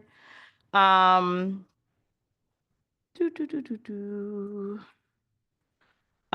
also just want to say, so we got an email from someone that was bringing up things around pollinators and really wanting to think about how we talk about delaying cleanup until May. And so what we've in the past have had no mow May and then low mow May. And this definitely connects with Sustainability Commission conversations, as I know at least one of the commissioners has talked a lot about how the changing climate actually has moved the timeline up in terms of the growth season and things like that. And so so delaying cleanup until May is really helpful for pollinators who are staying in, the leaves, the sticks and all of that. And so hopefully more information will be coming forward. And I did connect her with the chair of the Sustainability Commission. The UMS UMS at the Freight House is coming again in April. And there's actually priority registration for people here in the city, in the Ypsilanti area. And we still, it's 2 weeks, so it's 1 week has already passed. So there's still a week left for priority registration. Check it out. There's some local acts there and some other cool things happening. I just got a question from one of the mini grant recipients that was asking, where will the pictures be posted? We will be doing a press release, so they should also be posted on the website. Can you send them to them too? Yeah, we can absolutely do that. Yes. Okay. Okay. And we'll send them. Cool. And then, yeah, I just feel like I just want to say, like, tonight, I guess it's supposed to be the State of the Union or something. And I would hope that that folks actually are not they're undergirding what's happening. But I know that there will be different responses going on, and I'm happy to be here practicing local governance and recognizing the role that we play longer term. And so just want to appreciate my colleagues for the time and attention, and appreciate the community for coming and for things that matter to them and sharing as they do. And just, I think, overall, continuing the work so that we can continue to protect one another. That's it. City Manager? We actually, at our Safety Commission meeting today, we were talking about the building department, perhaps getting some type of assistance to deal with what they have seen. I've been in a few of the buildings, and yeah, it's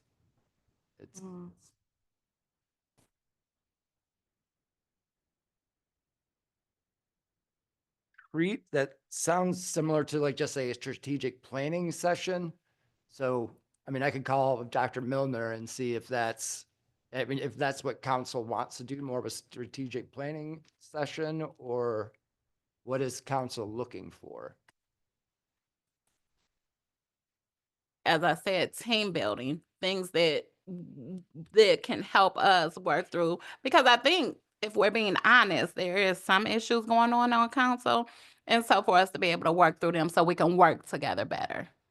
And I will say that the session, I mean, I'm not suggesting that, I'm not trying to suggest that we need for him to necessarily facilitate the next session. So I just want to say that. But as part of it, it was a little bit of a mix. And I think obviously for the public, it's just good to know, I think, to know what to expect from the session, because I know I definitely heard that for people who attended. So like there was some time that was spent doing, I think more team building conversations and things like that. And I think if we put that out, then people can know, oh, wait a minute, they're not going to get at the business of things until the second half of the day. And then they don't have to see the team building part or whatever. So whatever we do, I think will be good to just be clear about like kind of, I think, our schedule. But there was some of that. So they did do some team building work. And then they did do some things where they were trying to think about like some of the topics that I think, how to have it go further than like our goal setting. To me, is like some of those longer term projects or things that we're trying to better understand, reaching consensus, but also getting questions and understanding kind of how we might actually try to plan, for these things that are longer term. So, I know a lot of times we're talking about things, it's like year by year, but we know that a lot of things you do work now for something that's 5-10 years. So I think a better way to understand and have those conversations would be helpful so that we're kind of knowing the horizon to which we are going. Would council be willing to at least one or two members sit down and then we can just, those two members, myself and Tracy, can kind of understand what council is wanting? Different things. So, and this will have to be in an open session. So what will that look like? So are you asking for like, oh, sorry. Whomever. Like a work group or something to work on it? Is that? Yeah, and then we can also, when we select someone to facilitate it, then we meet with that person too, so an agenda could be developed. I'd be willing to serve if that will, help us move this. I mean, I would as well. Okay. And then I know you kind of threw the question out now, but that would be something we would work on. And if me and Councilmember Simmons are the only two that just said we'll be a part, can we hear from the other members of council real quick on what team building looks like for them or what the need is for our council? Some of the things I don't think would be feasible in a session the way we have to do it, which is why we've struggled with coming up with what that would look like. Because, with my own team building might be an escape room. Like, I don't know, right? For us to get to know qualities about each other, we can't do that in an open session. Team building could also be like talking about, who you are, your hopes, dreams, and wishes. I mean, it could be anything. So I would be okay with you all thinking about maybe imagining what you would want it to look like, and then we get feedback to that. Because I mean, when I think of team building, I want to do something. I don't really want to sit in a room and do what we normally do. I wonder, would it be possible, like, could we put like a questionnaire that we could share that could kind of gather some information that we can then use for the design process? You send it through me and then that way they're not, your council members aren't responding together. You just respond to me and then I can forward them.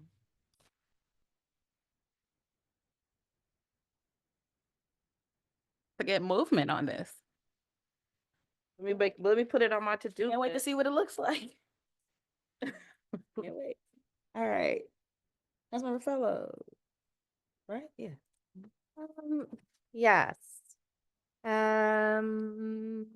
I've brought it up multiple times. We got a meeting next week. I am excited about it. I do think there's a lot of things to talk about, so just prepare. I'm not sure since it's a work session when that kind of like agenda will come out, but hopefully sometime between now and then. Um, and I do appreciate like all the coordination that's been going on between the clerk and the city manager and Washington Camp Outreach to serve those folks that were in the encampment. And I'm just kind of bringing it up again that I do think that similar situations could happen in the future and even the near future.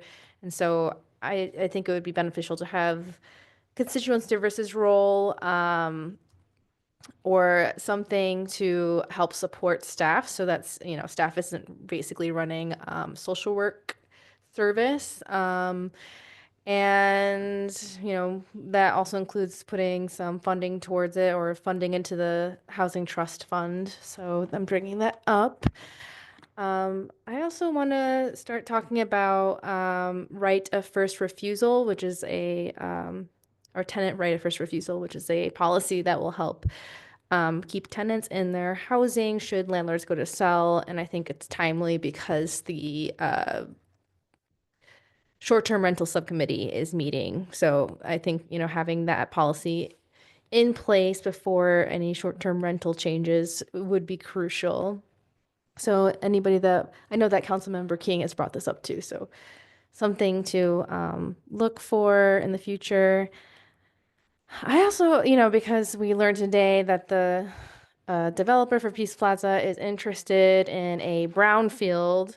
And I just want to bring up that other communities do have oversight committees for tax abatements, even brownfields. So I do think it would be beneficial for us because we have many developments now with tax abatements that they are held accountable to both, the promises of the development, but also that there's an opportunity for residents to come and state, interest, concerns, comments about developers that are interested in taking tax subsidy. Because currently our process, at least for brownfield, is that residents are expected to go to the county to advocate, and that's just not going to happen. And I've asked the county brownfield authority to come to IPSI, and they have not done that. So I think at this time it makes sense to make some sort of a oversight committee. And it would also help us so we don't have to be the ones that are totally on the hook for keeping track of everything.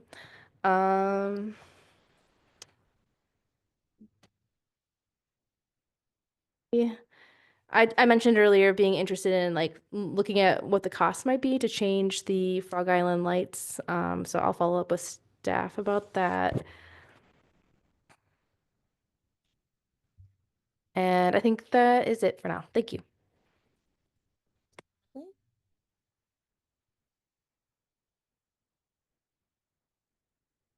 Items. One, I think all of you on council were part of some email chains that included Andrew, me, about bonding and our bonding capacity.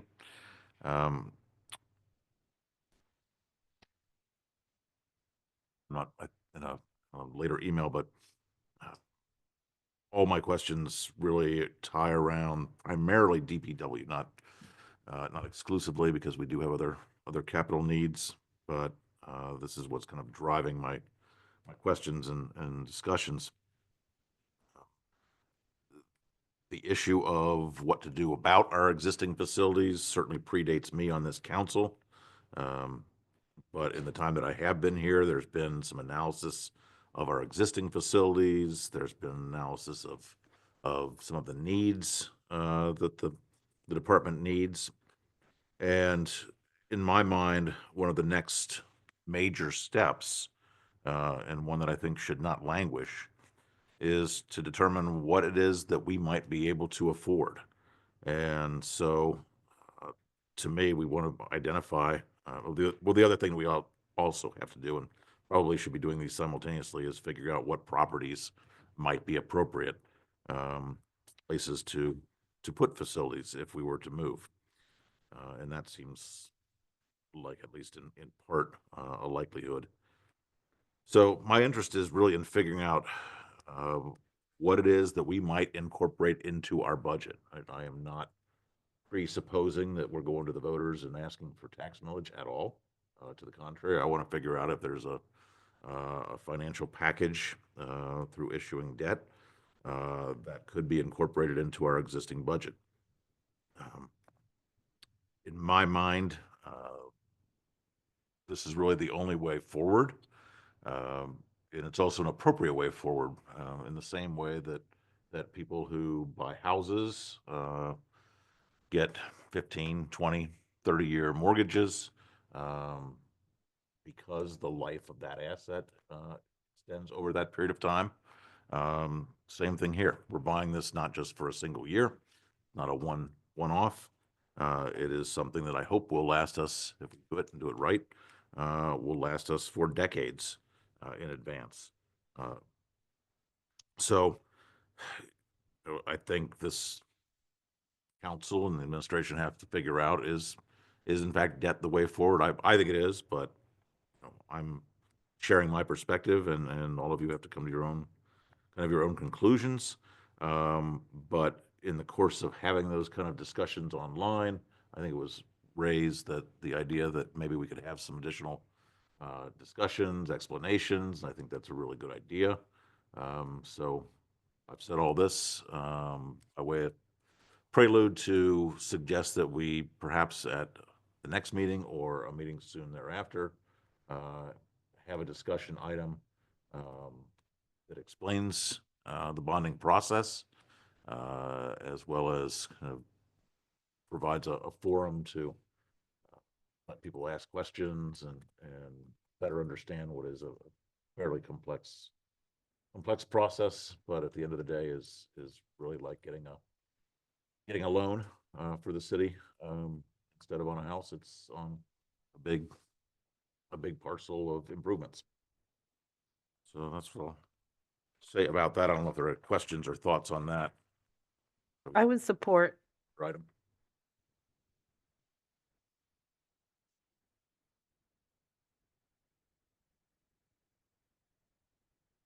And so we can all understand what the information is. Yes.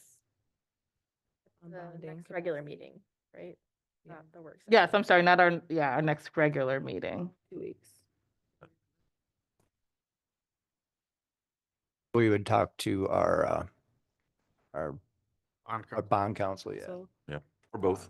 Yeah, well, definitely, Ian will be there, but. yeah, we can definitely have, I was gonna say scheduling with the bond council. So we'll reach out tomorrow to our bond counsel. I sent out who that is, and his name is escaping me right now. But we'll have them here. If they're not able to make the next meeting, I'll let council know. Thank you. Appreciate that. The other thing I would say is my point about identifying locations. I do hope that Bonnie and Andrew are able to figure out kind of a plan for looking at what properties might be appropriate. And I know that Bonnie's already been looking into it. that's what I thought. We have other members on council that have some ideas as well. So seek out our thinking if you're interested. So the other item that I would mention, I brought this up 2 weeks ago. I brought my concerns about the impact of tariffs on all Michiganders, including Ypsilanti residents. Today, Donald J. Trump declared economic war on our neighbor to the north and our closest ally. He also extended that war to Mexico and to China. All of them have indicated their intent to respond in kind with their own tariffs levied on American products. In my mind, of Trumpflation, and I think we ought to mark that occasion. If these tariffs do stand, we should expect higher priced autos. I've seen multiple figures at this point. Nobody really quite knows how that's going to work, but as a lot of people in Southeast Michigan know, parts for cars go back and forth across the border multiple times. If they are getting tariffed every time they go across the border, it could add thousands of dollars. I've seen estimates of everything from $1,000 a car to $3,000 to even $8,000 per car. And this isn't something that's going to happen a year from now, 2 years from now. This could happen pretty quickly. Food prices will happen increases will happen even faster. We know about tomatoes from Canada and avocados from Mexico, but there'll be all other grocery products across the board that will be affected. Home goods will be affected. Anything that uses steel and aluminum will be affected. Gas prices will go up. We get about 70% of our crude oil imports that come into our refineries come from Canada and Mexico. And perhaps what I'm concerned about most is that there'll be major job losses on both sides of the border, including here. So we could potentially be in a very different economic reality pretty quickly in this country if these tariffs stand. And we're going to see it and we're going to feel it. And we're going to be thinking about that as we head into our own budget cycle. It's certainly going to be relevant to our citizens. So this is not some sort of esoteric economic matter. It has real life impacts on everybody in this city. Prime Minister Trudeau called the tariffs dumb. The conservative opposition leader in Canada called it a stab in the back by America, as a longtime ally.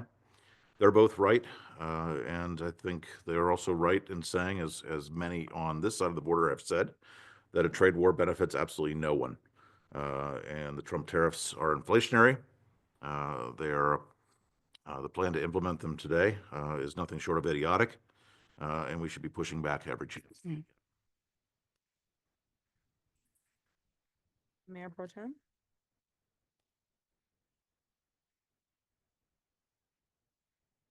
The conversation about DPW.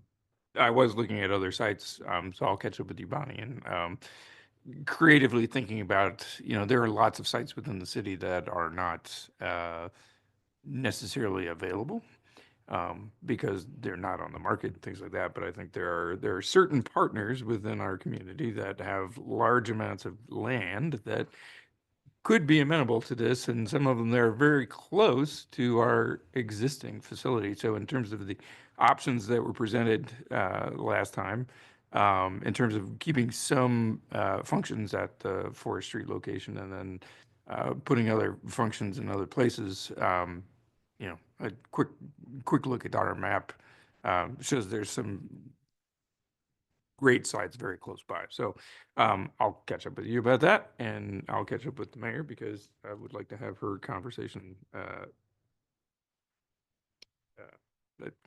that. Anyway, with that partner, I'll just leave it at that. The other thing is Arbor One. I've spent time canvassing those buildings and talking to residents. I just want to state for the record that at no time did I tell a resident that they should not be relocated. So that has been called into question, and that is not something that I have said to a resident.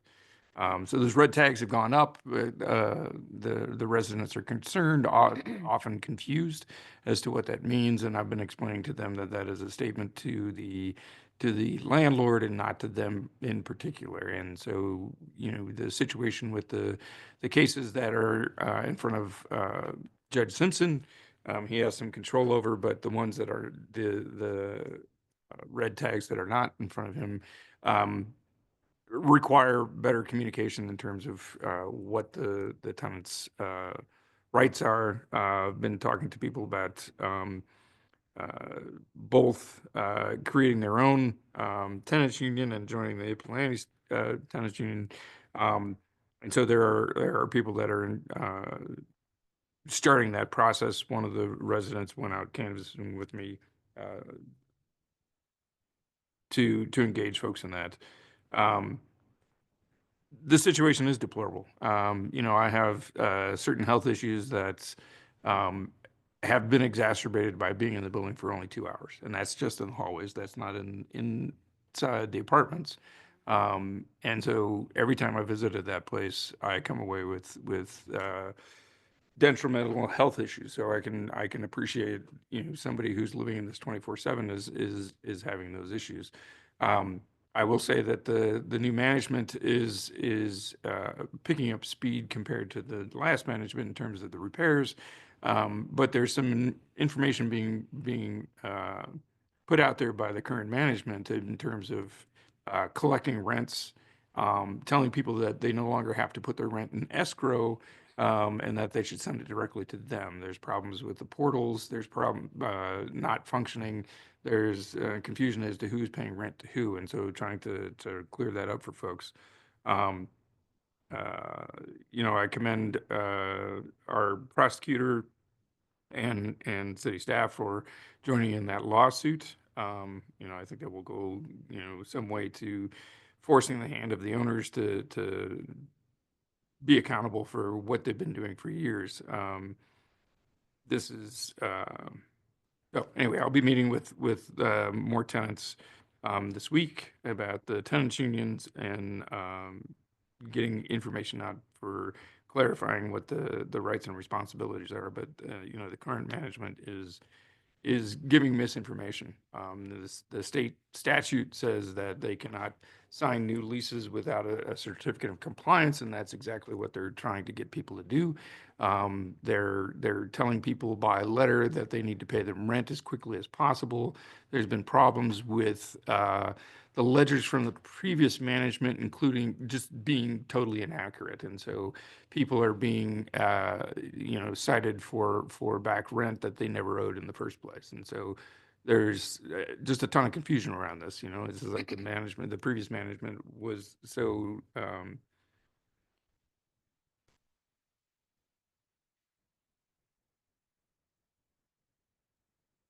this is carrying forward. And so when they push the ledger to the new management, that management isn't necessarily checking the accuracy of that because the records aren't there. So, so trying to clear up a lot of that stuff and having those conversations with the tenants.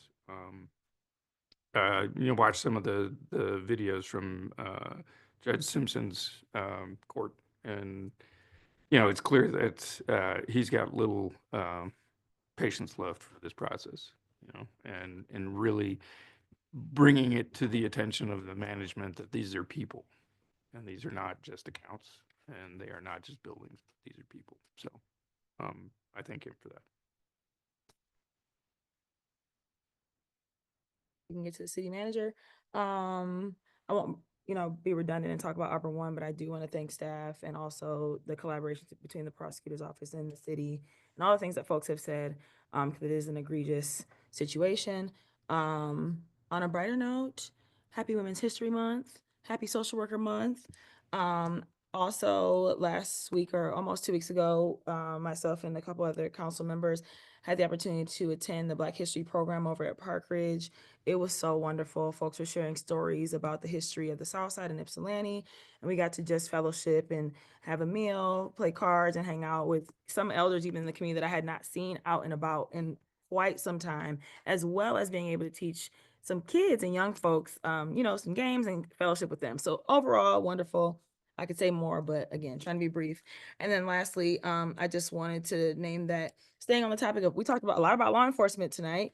I was invited last week to speak at Noble, which is a national organization of Black law enforcement, at their executive conference about actually the relationship between mayors and police departments and city managers and leadership, and chiefs. And so it was a panel of several mayors from across the country. And I really was honored that I was asked. I did not expect that at all.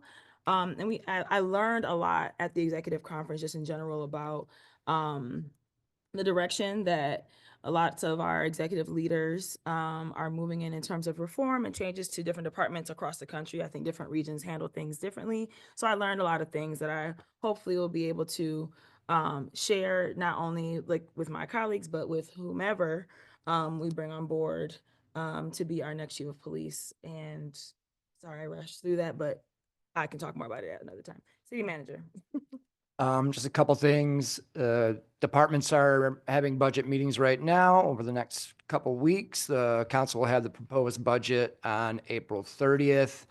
We're going to be retooling and reformatting the CIL to make it a more effective communication tool. The Housing Commission Director, Zach Foster, will be here on the April 1st meeting to present to council. The mayor and I met with AAATA, and we'll be setting up quarterly meetings, and those meetings will include the members of each ward. We're going to do, obviously, for a year, and just to go over what council, what policies council wants to push forward, and kind of get on the same page and just be better partners. And then Councilmember Fellows has said this a lot of times, but reminder of next week's meeting on Wednesday. Yes, that AAATA meeting was actually really insightful, learned a lot. So I'm looking forward to those meetings with the different ward representatives, because they asked us what would be the best thing to do, and I thought that would be the best way to handle that, so.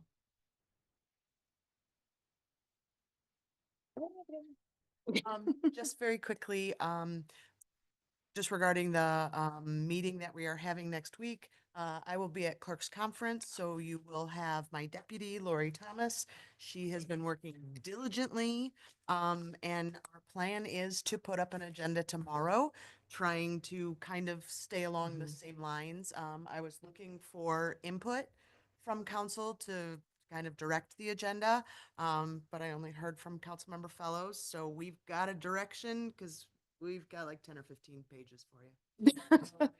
All right. That's just, you know, the outline. Okay. We have a lot of information that we want to share, and then, you know, we're hoping there'll be some discourse back and forth with questions.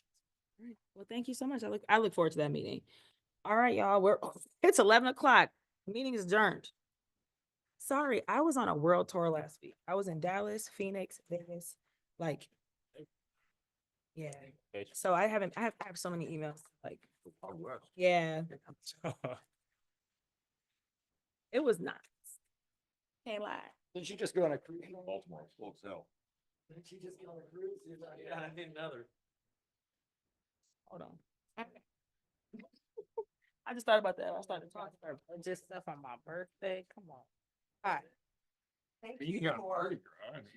Tracy to make